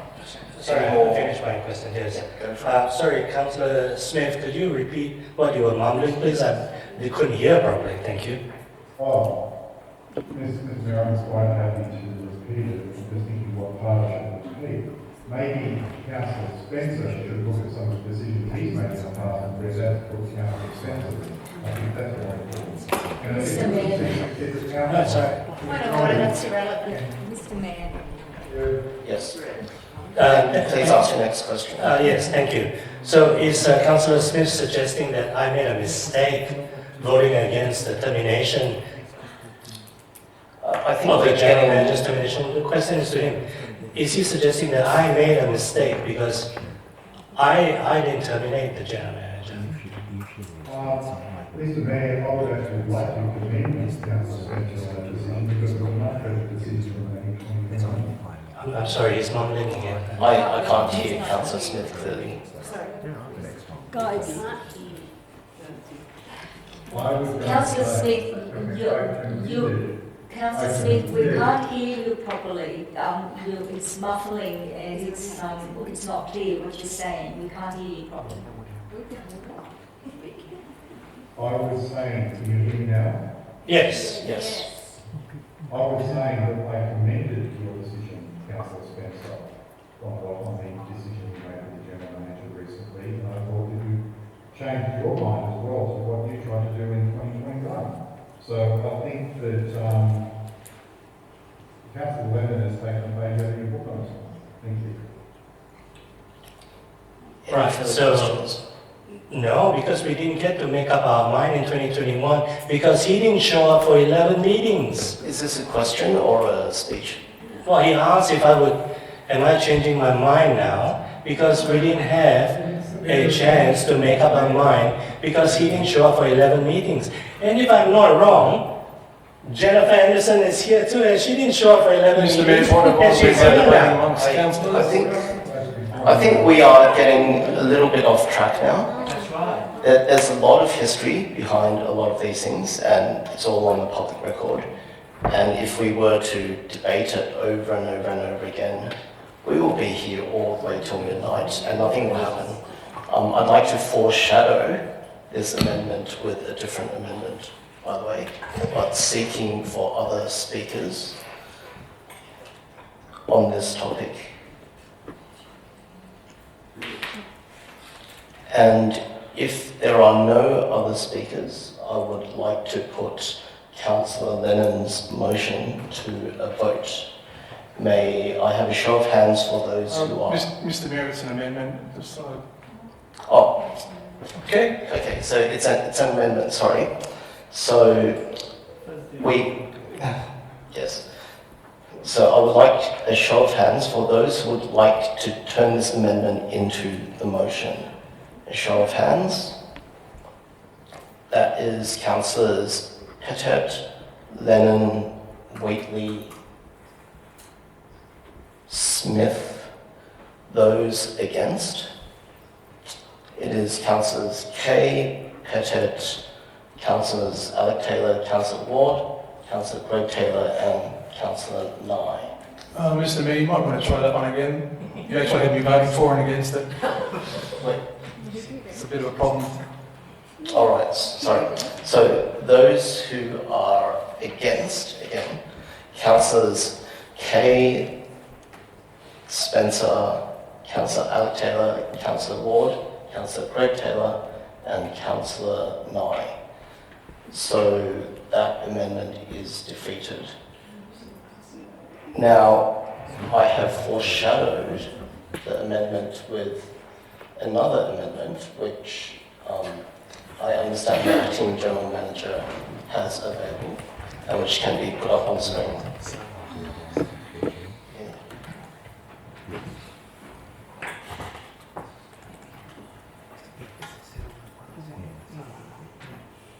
Point of order, Mr. Mayor. Councillor Taylor seems to be busy, Alec Taylor seems to be busy texting. Is that really necessary this evening whilst we're looking? We should be looking what the progress. Thank you, Councillor. That's right. So I remind all councillors to not look at their phones during a meeting. I know it's very tempting, but please do not do it.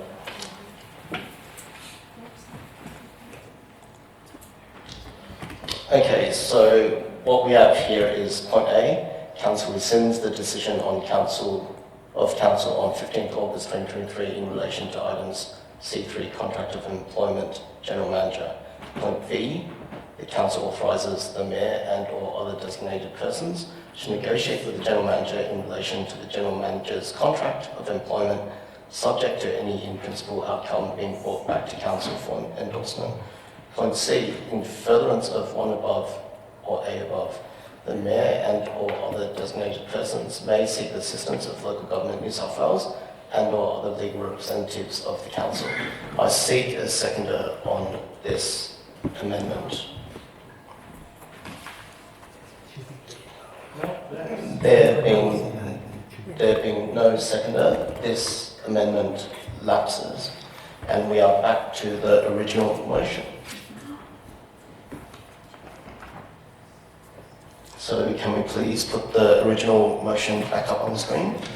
And just for reference, we have had 2 speakers for this motion, being Councillors Smith and Wheatley, and we are continuing the debate. Councillor Pettit. Thank you, Mr. Mayor. As one of the signatories to the original rescission motion, it was to right a wrong, and as Councillor Lennon put it so succinctly, you got it wrong. And I commend Councillor Lennon for having the intestinal fortitude to say those words. You know, it's not an easy thing to do, and I really commend that, and it shows a good sign of strength. Now, councillors, we have a situation where we were going full steam ahead for the KPIs for the coming financial year, and it was cut off. As we know, which 6 did it, one being the current mayor. Now, to do the right sort of thing by a general manager, to have 12 months, it allows him to actually work through those KPIs and to see if he actually gets met, which I'm sure that's what the mayor's whole intention was, that those KPIs would potentially be met and we would be reviewing him into next year. However, we didn't get there. We now have 4 mayors. Quite appalled. We have those in the gallery and also myself, so 4 mayors. Quite appalled that we basically terminated a general manager with 17 years worth of experience for no good reason. Nothing was tabled on the night in confidential. Virtually nothing.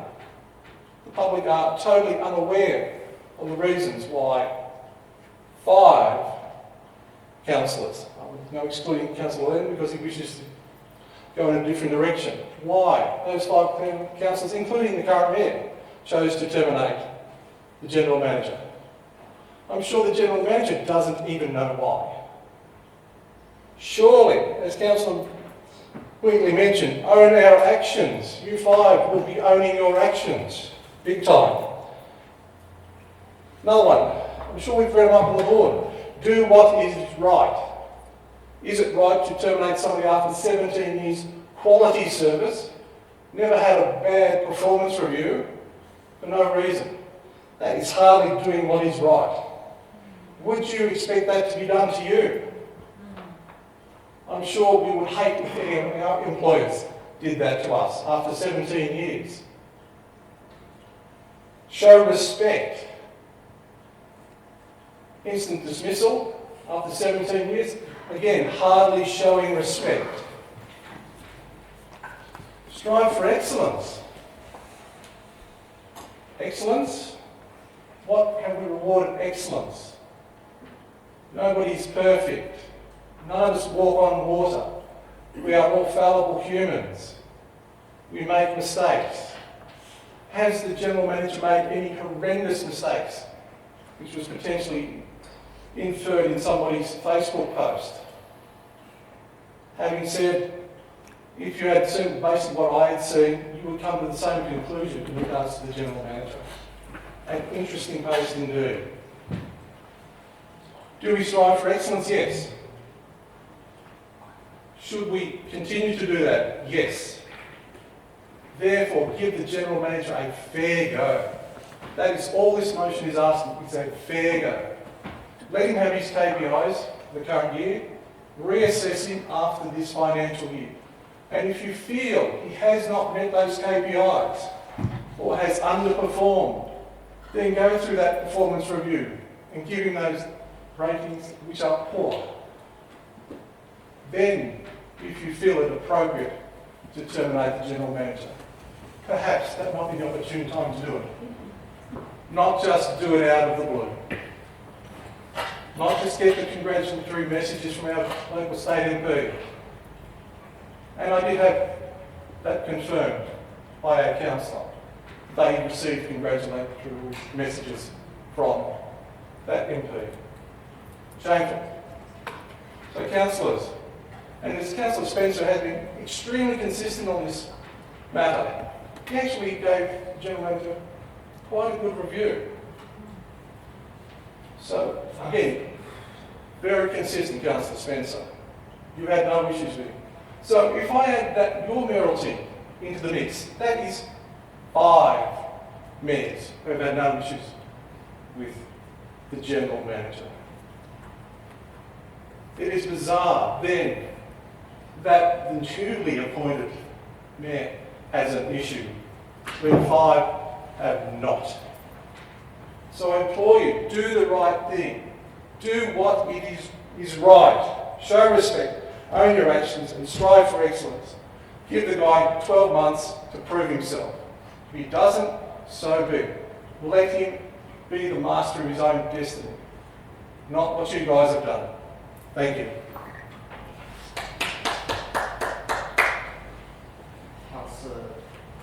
Councillor Spencer. Thank you. I'm going to speak against this motion.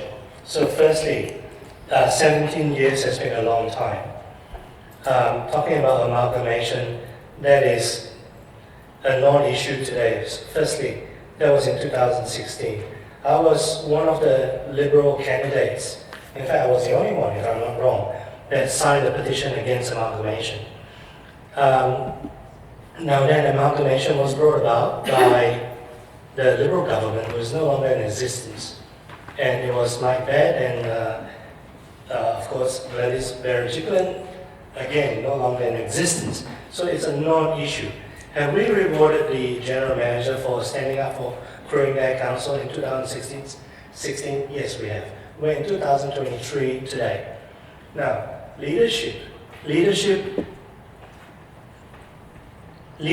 as in, as with people who are in leadership positions, such as councillors or even mayors and so on, and deputy mayors, you have to show strong leadership.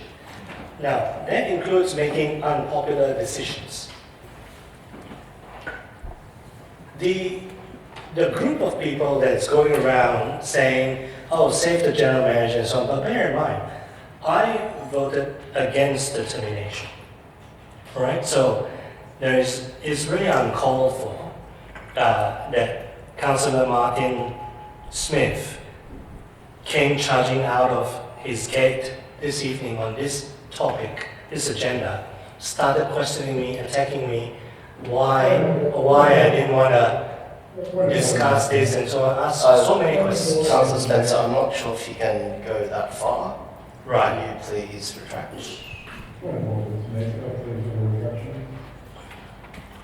Which part?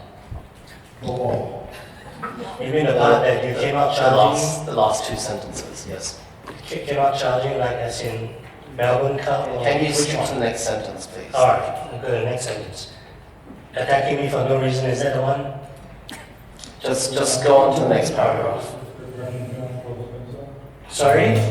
You understand what retraction is? Retraction? Yeah, I'm trying to clarify which part.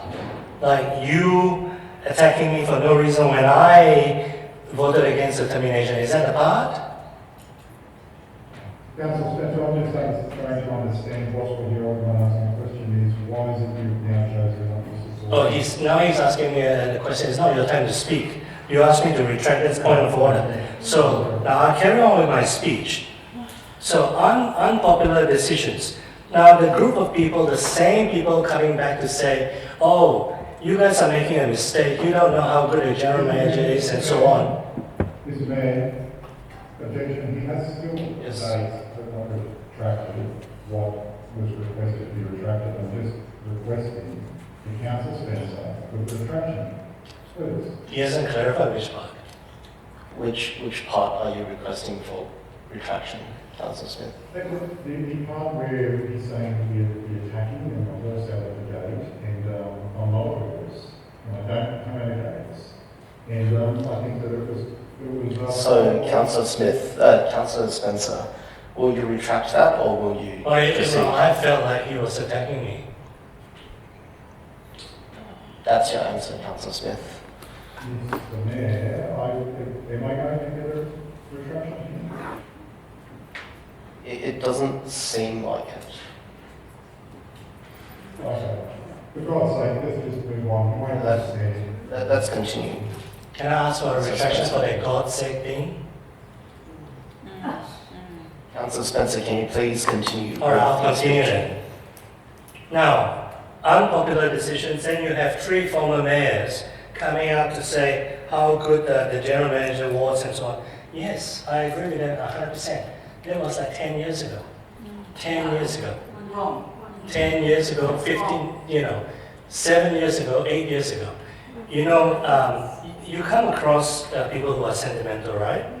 And I have come across retirees and elderly people and so on telling me, the TVs that they make today are not as good as the black and white they used to make before. I can tell you, even a very unclear color TV is much better than a very sharp black and white TV, right? So, and they should respect the council of the day. They had their time on council. People respected their decisions, including some really silly ones like 3M building and so on. Never mind that. The court approved that. We've got 1 minute to go. Okay. What's He's interrupting me. Councillor Spencer seems to be attacking former mayors also. No, I'm giving you examples that they have made decisions, and we respected them. So it is our time on council. They should respect it. They are former mayors, and that's all it is. They're ordinary citizens. That's it. They are not on council. I mean, if the 3 former mayors could vote, then the general manager should have nothing to worry about. It will be 7-6. He will keep his job. Correct? So anyway, I believe the 6 councillors, one has admitted that, considered that we don't need to repeat that, but he has changed his position. The other 5 councillors, if you made the decision, I read the post of your Facebook page, Mr. Mayor, and your fellow councillor Facebook page. If you believe in those things you wrote, then stand by the decision you make, regardless of which way I'm going to vote. All right? So, thank you very much. Councillor Lennon. Thank you, Mr. Mayor. The first general manager of this council was a man by the name of Warren Taylor, who was also the last town clerk. And he was in those 2 positions, for memory, for something like 21 years, 1973 to 1994. And I'm indebted to a council at the time who recently filled me in with a lot of comparisons between the decision that council made in 1994 to dismiss Warren Taylor and the ones being made at the moment. And it's very easy to see issues that were not properly explored. An optimism as to what perhaps the change in general manager might mean. A sense of change for its own sake. There's a lot of ideas that must have felt very sensible in 1994. But my information is that it didn't work out very well. And for many, many years after, that council made a mistake. It seemed very good at the time, and that was 21 years. We're looking at 17. And I feel that to make a decision like this, you better be pretty damn sure about what we're doing, not just having a wish list of what we'd like the world to do. We can't assume that, okay, life isn't perfect at the moment, the new general manager is going to suddenly make the sun rise a little bit earlier and to make winters a little bit milder. There's only so much people can do, and we need, I think, confidence about where we're headed. And as I said earlier, conference about the issues. This is a motion that gives us a chance to take now 12 months to examine consciously and carefully, according to what I understand are very good key performance indicators, which we have not had in the past. The panel that's been putting together, I believe, has done a very good job. And here's a chance to set a clear, meaningful measure by which we can assess the general manager's performance. So I encourage you all not to make the mistake that the Council of 1994 made with a man of 21 years standing, with this man of only 17. Thank you.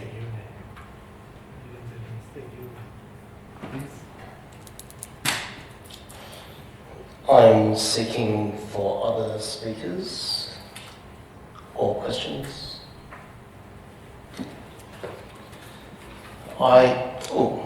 Councillor Pettit. Thank you, Mr. Question? Mayor. I do have a question, and Councillor Lennon, you might be able to answer this or not. When that situation happened in 1994, was there a huge turnover of staff that actually left the organisation? Could you expand on that if you have any knowledge of it? I confess I can't recall those sort of details. I did read a lot of material some weeks ago. All I can say is it had a huge impact on the performance of this organisation. One that was not predicted by the people who made it, as I said, seemed a very sensible, well-meaning decision. Thank you, Councillor Lennon. Just a quick follow-up. You mentioned a significant impact. Was that impact positive or negative? Negative. And it took some years to work its way through. And without commenting too much on subsequent general managers, some would say that they were not as talented as the one that they let go.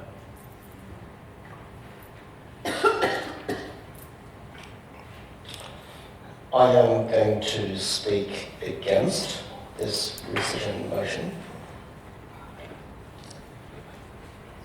Now, my biggest concern is point D with regard to extending the contract by another 12 months.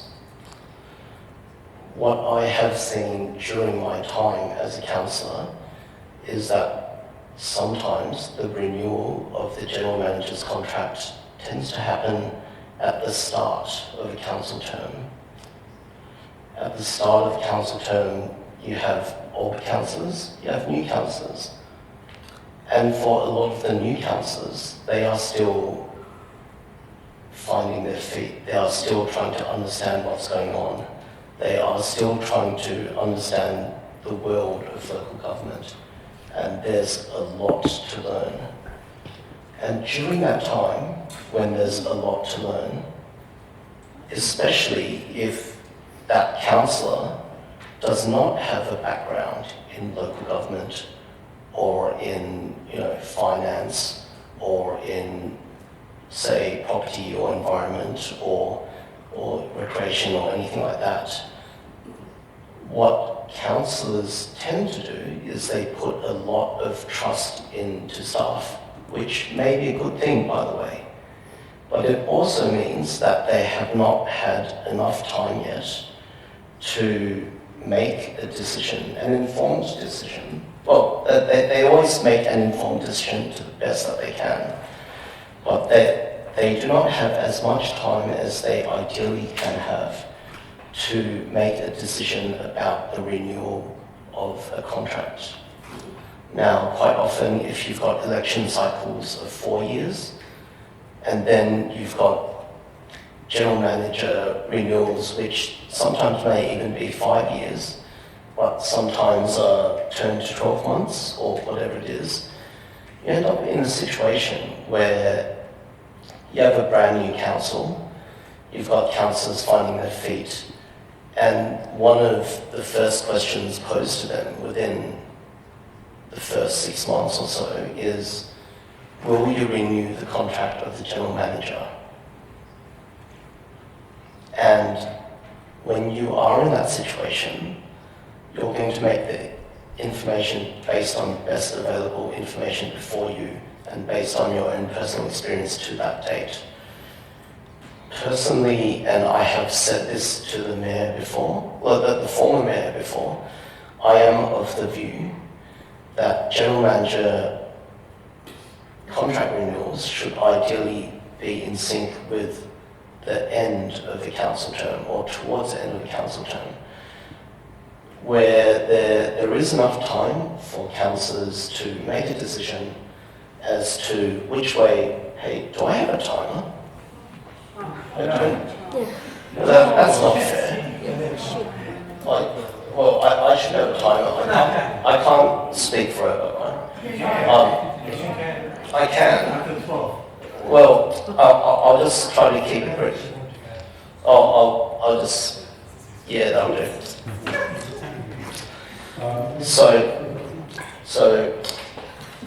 I personally believe that councillors should have enough time to make a view and decision as to whether or not to renew a contract, and also enough time where, if the decision is to move on, for that existing council to implement the change before there is a new council. That is why I am against point D, and that is why, I cannot support this decision. Now, we are in a situation now where my speech is over. We have had 3 for and 2 against. Mayor, I'm actually happy to remove I actually can't hear what you're saying, Councillor Smith. I am happy to remove point D if you are finding that difficult. I'm happy to remove it. I do have concerns about the other points as well, but I've given myself a time limit. Be honest, yeah. Prepared to address that matter for you, that's Yeah. Councillor Smith, I've given myself a time limit. I hear what you're saying. I'm only going to stick to the time limit for myself, so I'm not going to cover every single point. I'm just going to cover the main point for me, which was point D. And that is that. So we are now in a situation where we have 3 for and 2 against. If there are seeking movement, Councillor.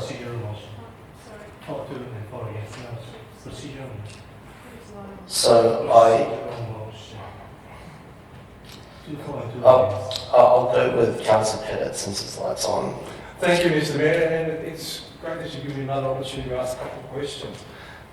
Possibly through to yourself, and now that you're one of the experienced councillors, do you feel 18 months for a new councillor is long enough for them to form a position on the general manager? Yep. 18 months is better than 8 months. And conversely, you did mention that at the end of a full council term would be the ideal situation. So would you actually look at entertaining allowing the next council term to make a decision on the general manager, given that will be a 4-year term in comparison to a 2 and a bit years term? Well, it depends on how this is resolved, but if it just depends on how it's resolved tonight. No, the question was actually to you. Would you entertain that? Not everybody else, would you? Each councillor has their own opinion. For me, I've got a certain opinion which you'll see when we vote tonight. So I'm trying to clarify, your position is not 4 years? 4 years is ideal. However, that means another 4 years before things may happen. We are in the situation that we are now. We cannot explore other options of what would be ideal world, that sort of thing, because those are not the circumstances that are before us. So I've answered your question, Councillor Pettit. Any procedural? Actually, a further question. You could, Mr. Mayor, would you like to foreshadow a motion that, as you mentioned, that 4 years was your ideal term?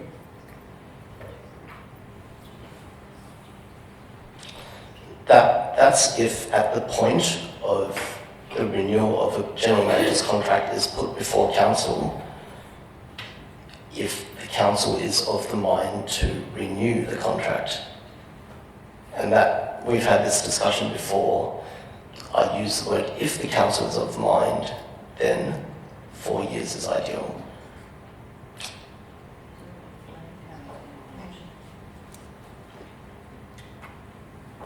Yes, Councillor Taylor? I'd like to move a procedural motion that we put the motion to the vote.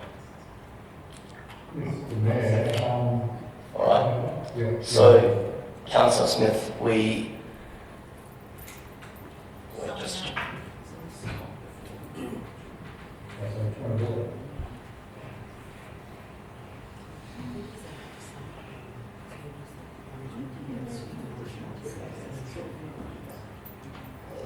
We'll put it to a vote, and if the vote is successful, then Councillor Smith has the opportunity to sum up. So, putting this motion for a vote, procedural motion, those who are in support, now that we've got 2 for, 2 against, it is Councillors Kay, Councillor Spencer, Councillor Alec Taylor, Councillor Ward, Councillor Greg Taylor. Voting on the procedural motion. On the procedural motion. And Councillor Nye in favour of the procedural motion. Voting against the procedural motion are which councillors? Councillors Pettet, Lennon, Wheatley and Smith. Given the 6 verse 4, we now have the procedural motion and Councillor Smith has a chance to sum up.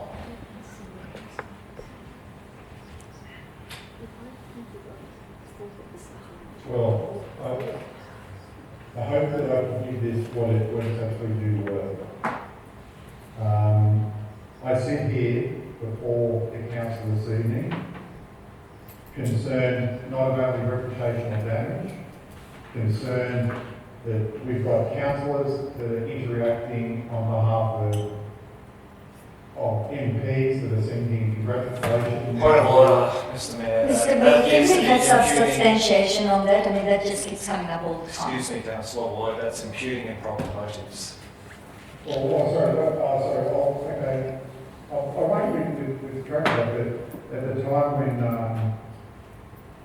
certain MP decided to get into Parliament under privilege attached to General Manager at the time.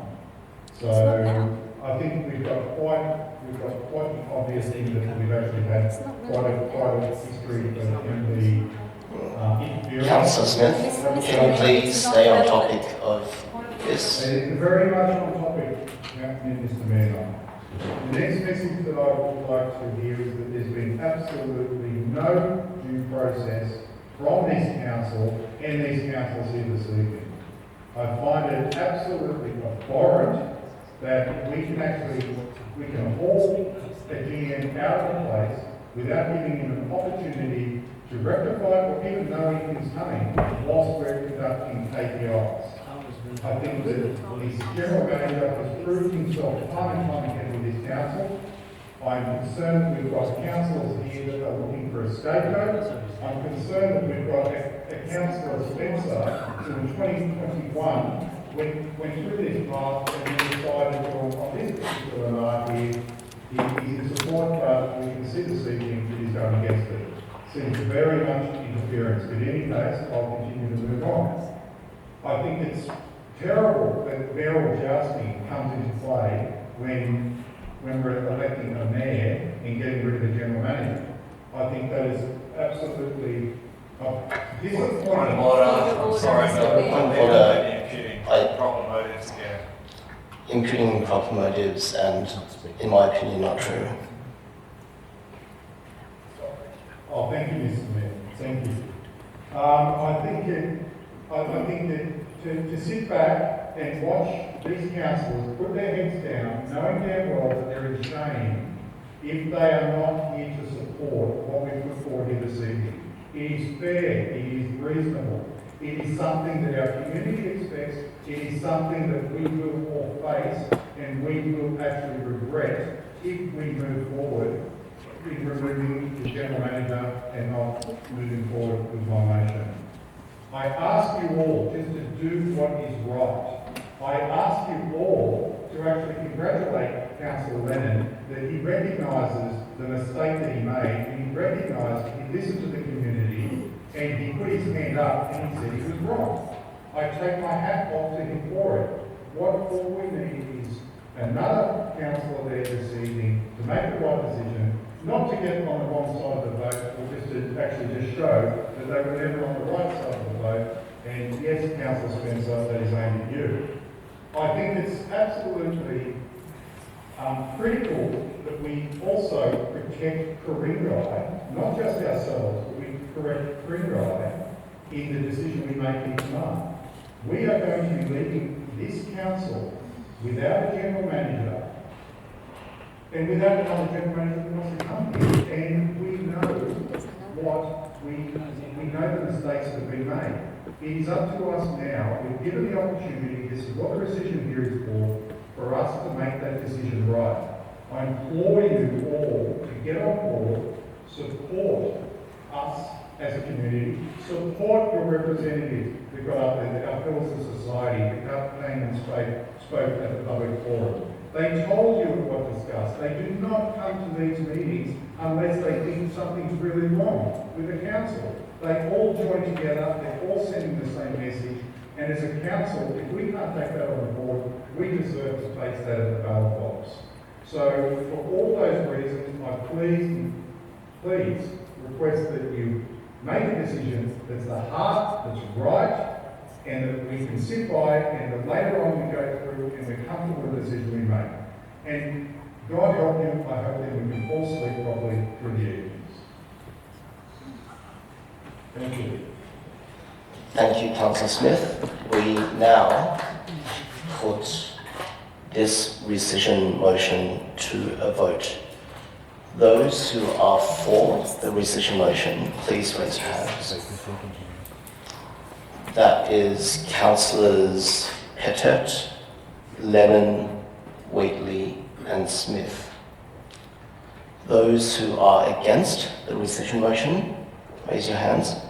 That is Councillors Kay, Spencer, A. Taylor, Ward, G. Taylor and Nye. That being said, we now see that the rescission has been defeated. Now, moving on to business without notice, subject to clause 9.3 of the Code of Meeting Practice. I invite any business without notice. I would personally like to move a matter of urgency. It is with regard to the recruitment process of the next general manager. Can I please get the staff to bring the motion up onto the screen?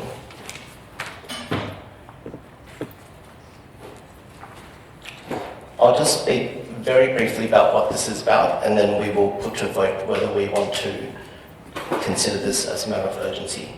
So this is about getting an independent recruitment agency to recruit for the next general manager. This is about appointing a panel to participate in the first round of interviews, and this is about getting all councillors, all 10 councillors involved in doing the final round of interviews. And I have been told that if we follow this process, we can potentially hire a new general manager this year. I would like to move that this be considered as an urgency, that this is an urgent matter. Can we please have a show of hands for those who want to? So we're not supporting this. This is just something for urgency so that we can debate it further.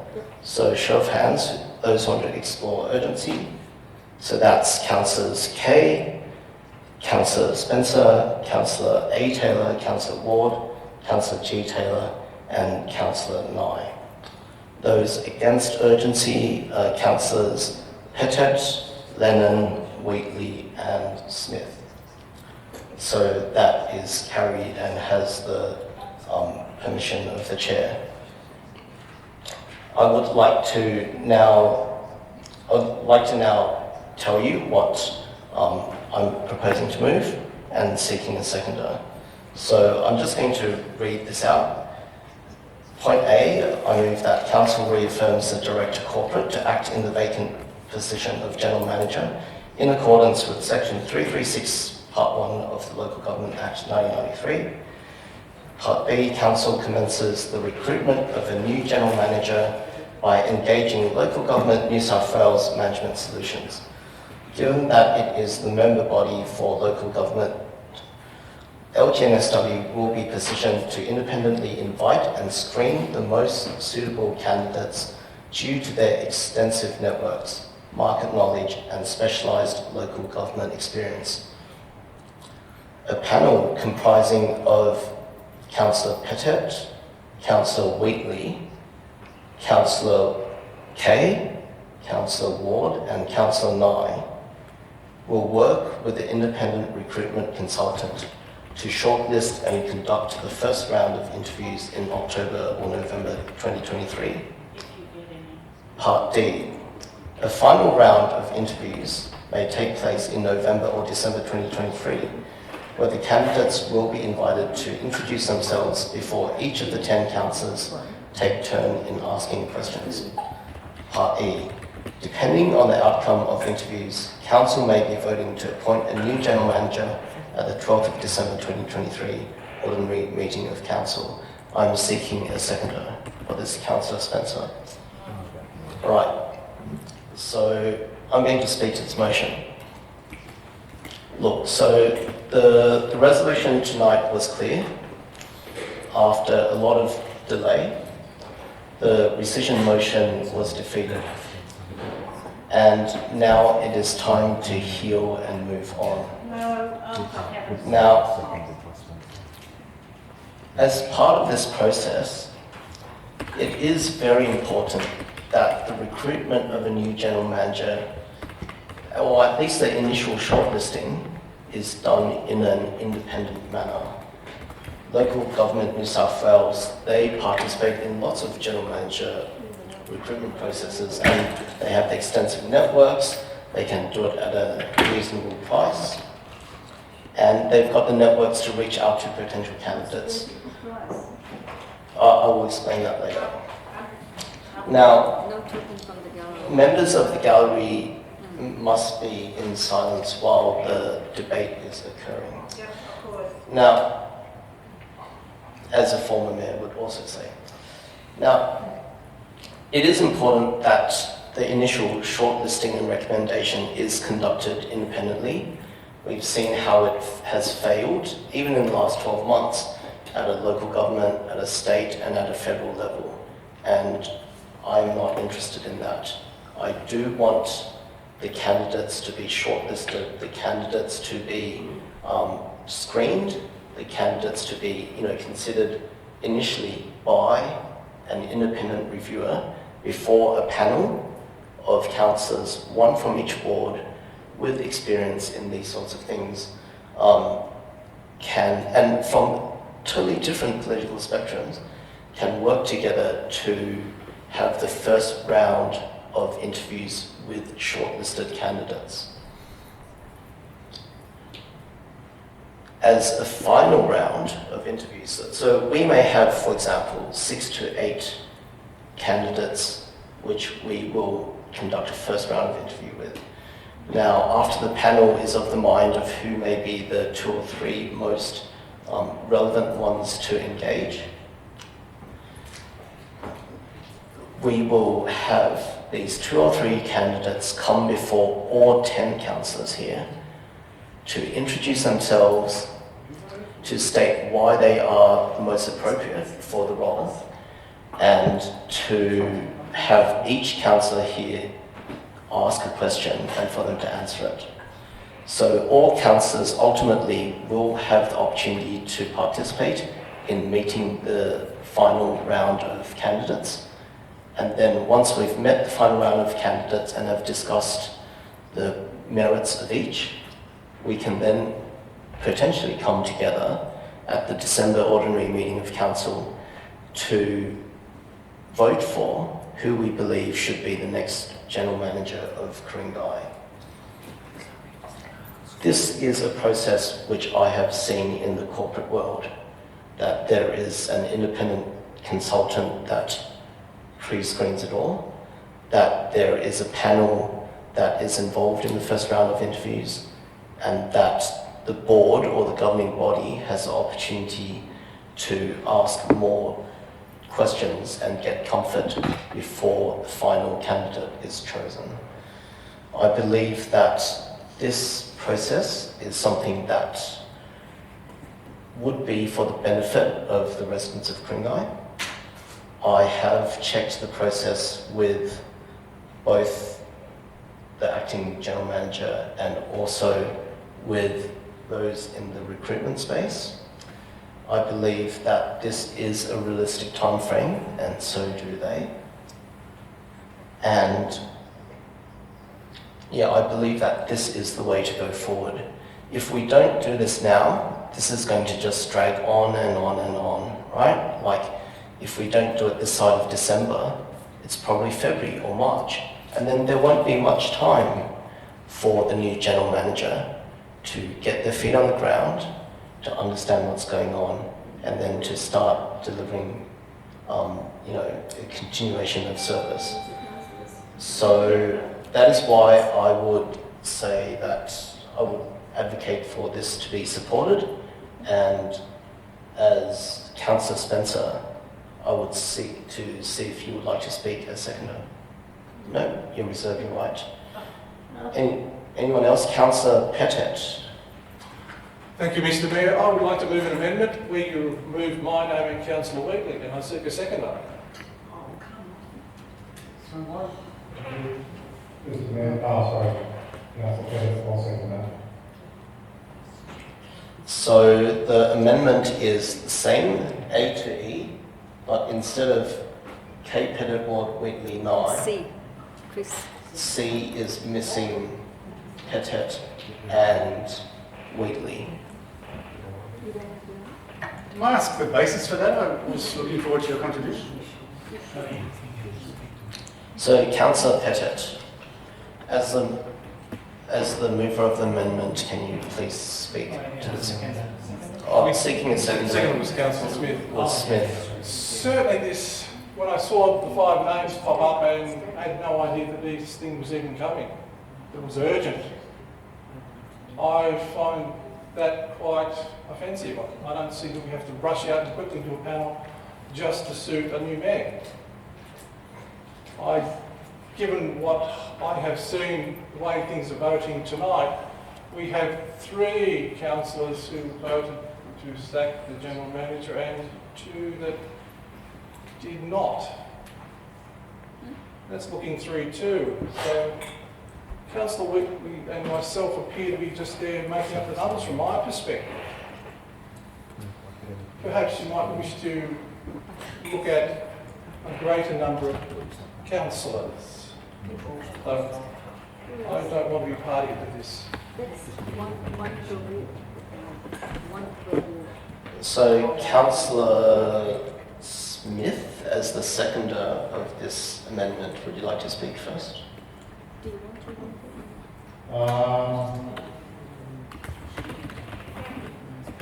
Councillor Nye, seriously, please remove my name.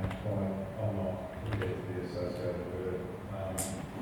This council does it like that, so please remove it.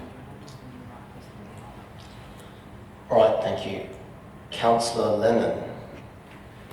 I think this plays into my concern with urgency, actually, that this should be better thought through than thought through as an urgency matter tonight. Given that we do have to deal with this with unfortunate urgency, can I suggest that perhaps at least the panel aspect be deferred for consideration until the next meeting? The more we can give ourselves time to get this correct, I would prefer. My instinct actually is to have all 10 of us involved. But if that's not worthy, I would like some weeks to consider this. Can the mover and second of the motion please at least amend C, to keep the constitution of the panel open for consideration, or include all such councillors who wish to participate.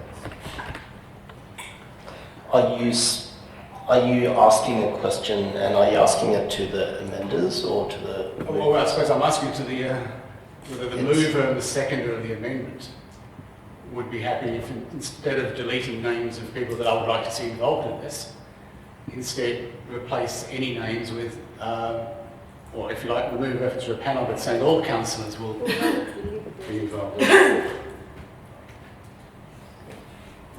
Just a quick question. Don't you think we probably should be going to the market? Sorry. Don't worry. Don't you think we should be going to the market for a consultant, because you can get a range of costs in regards to what recruitments charge, and it could be extraordinary and an unjustifiable cost to the ratepayers for something.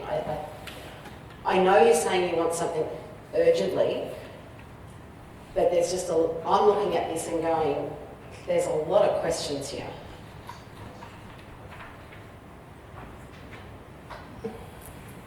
Thank you, Councillor Wheatley.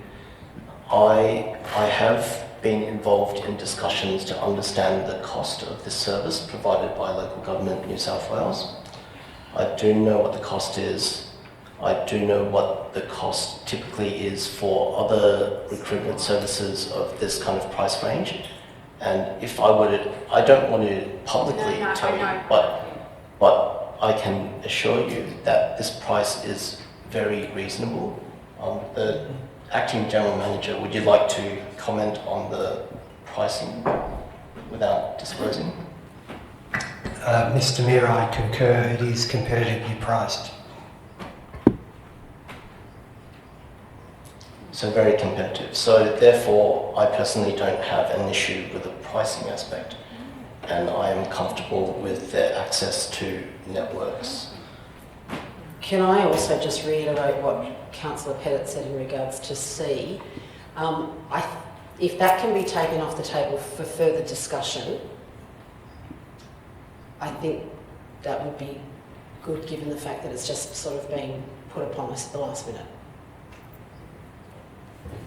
So we have two ways of resolving this. Either the movers of the amendment decide to incorporate it in C, or we vote on this potentially defeated, and then the original movers might do that.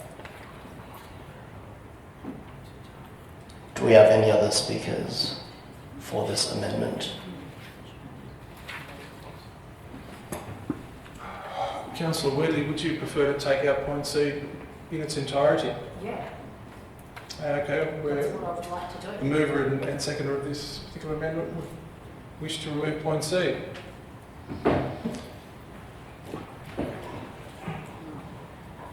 Is that a question to me, or are we talking about the amendment? There was a The mover and seconder happy to remove point C.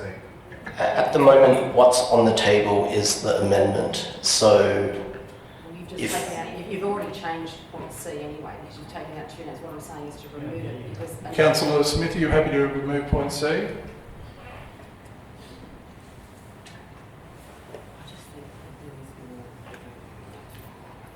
Finding it hard to read, but passing the reviews, please remove point C.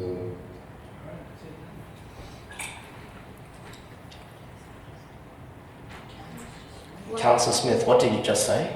He's happy to remove it. I'm struggling to read what it is, but I've got it. If I could just please have the staff just to email me it. I'm having problems pushing it on Zoom. I'm sort of getting every second word, third word out of it.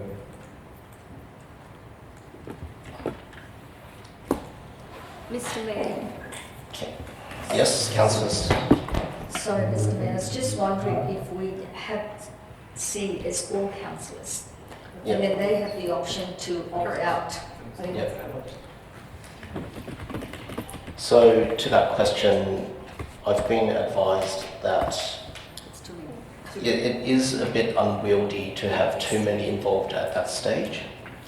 Also, we do want some sort of efficiency with a small number of councillors who see the very initial shortlist, because we are also talking about lives of other potential applicants as well.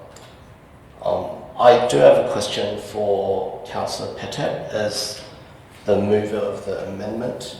Would you be willing to change it to say a panel with composition to be determined later? Yeah, excellent. Yep. Will work with the independent recruitment consultant.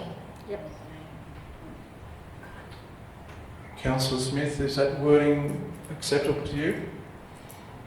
So if I just have you read it out, I'm actually going to struggle to read it. So currently, point C says a panel comprising of councillors K Ward and I will work with the independent recruitment consultant. What is being asked is, would you consider it saying a panel comprising, a panel with composition to be determined later will work with the independent recruitment consultant? Yeah. So we are not naming the panel members at this point in time. We are going to discuss it as a council and vote on it in October. I'm happy with that change. I too am happy with that. Okay.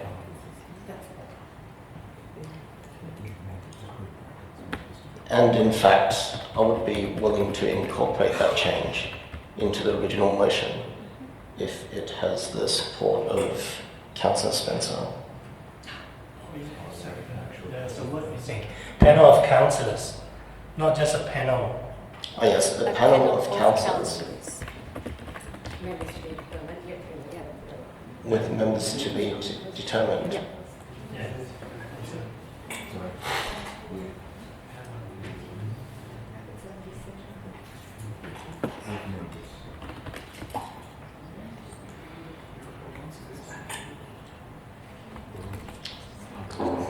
So that is the motion.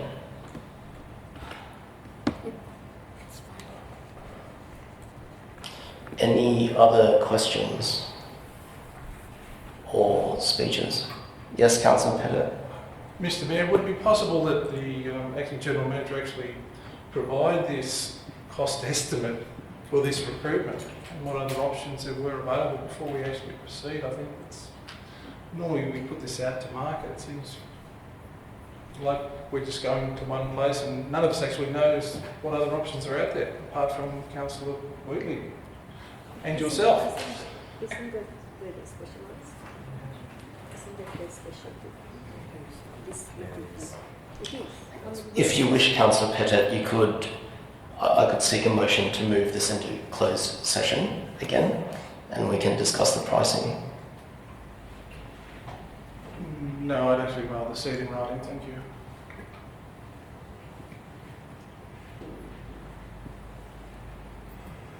I can show you an email if you'd like to see that. You would actually send it to everybody rather than just one councillor. That's the correct way of doing it.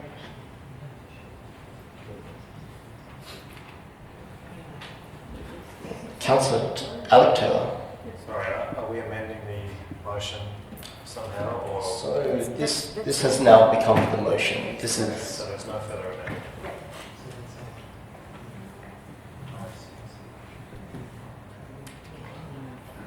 so. Any further speakers or questions? If not, then I will put this to a vote. Those in support of it, please raise your hands.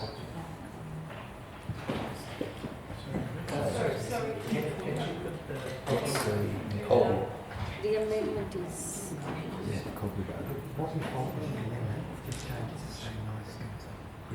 Sam, sorry. The amendment is.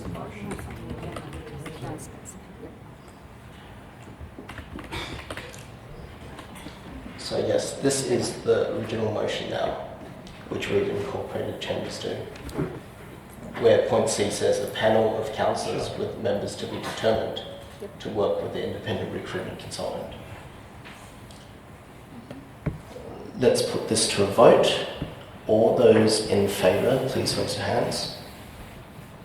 So that is Councillors Kay, Spencer, A. Taylor, Councillor Ward, Councillor G. Taylor and Councillor Nye. Those who are against are Councillors Pettet, Lennon, Wheatley and Smith. Therefore, the motion is carried.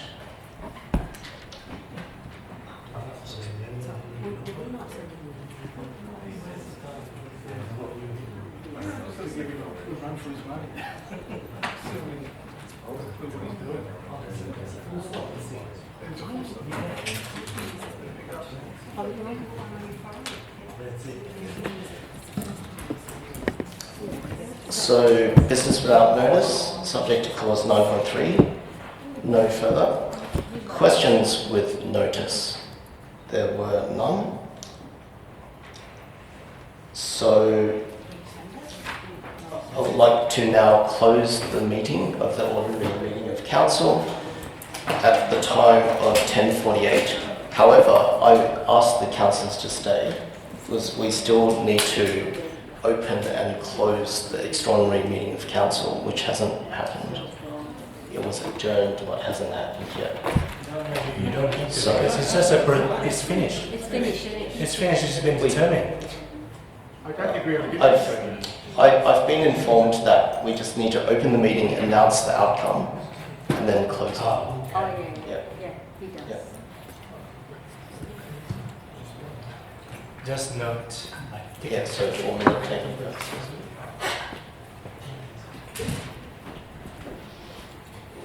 Corporate lawyer. Mayor and councillors, for the purpose of minute taking, we've got a meeting that was adjourned last week.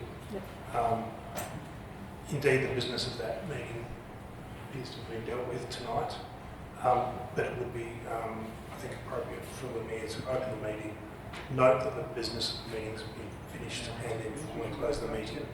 Did it take like a minute? Yeah.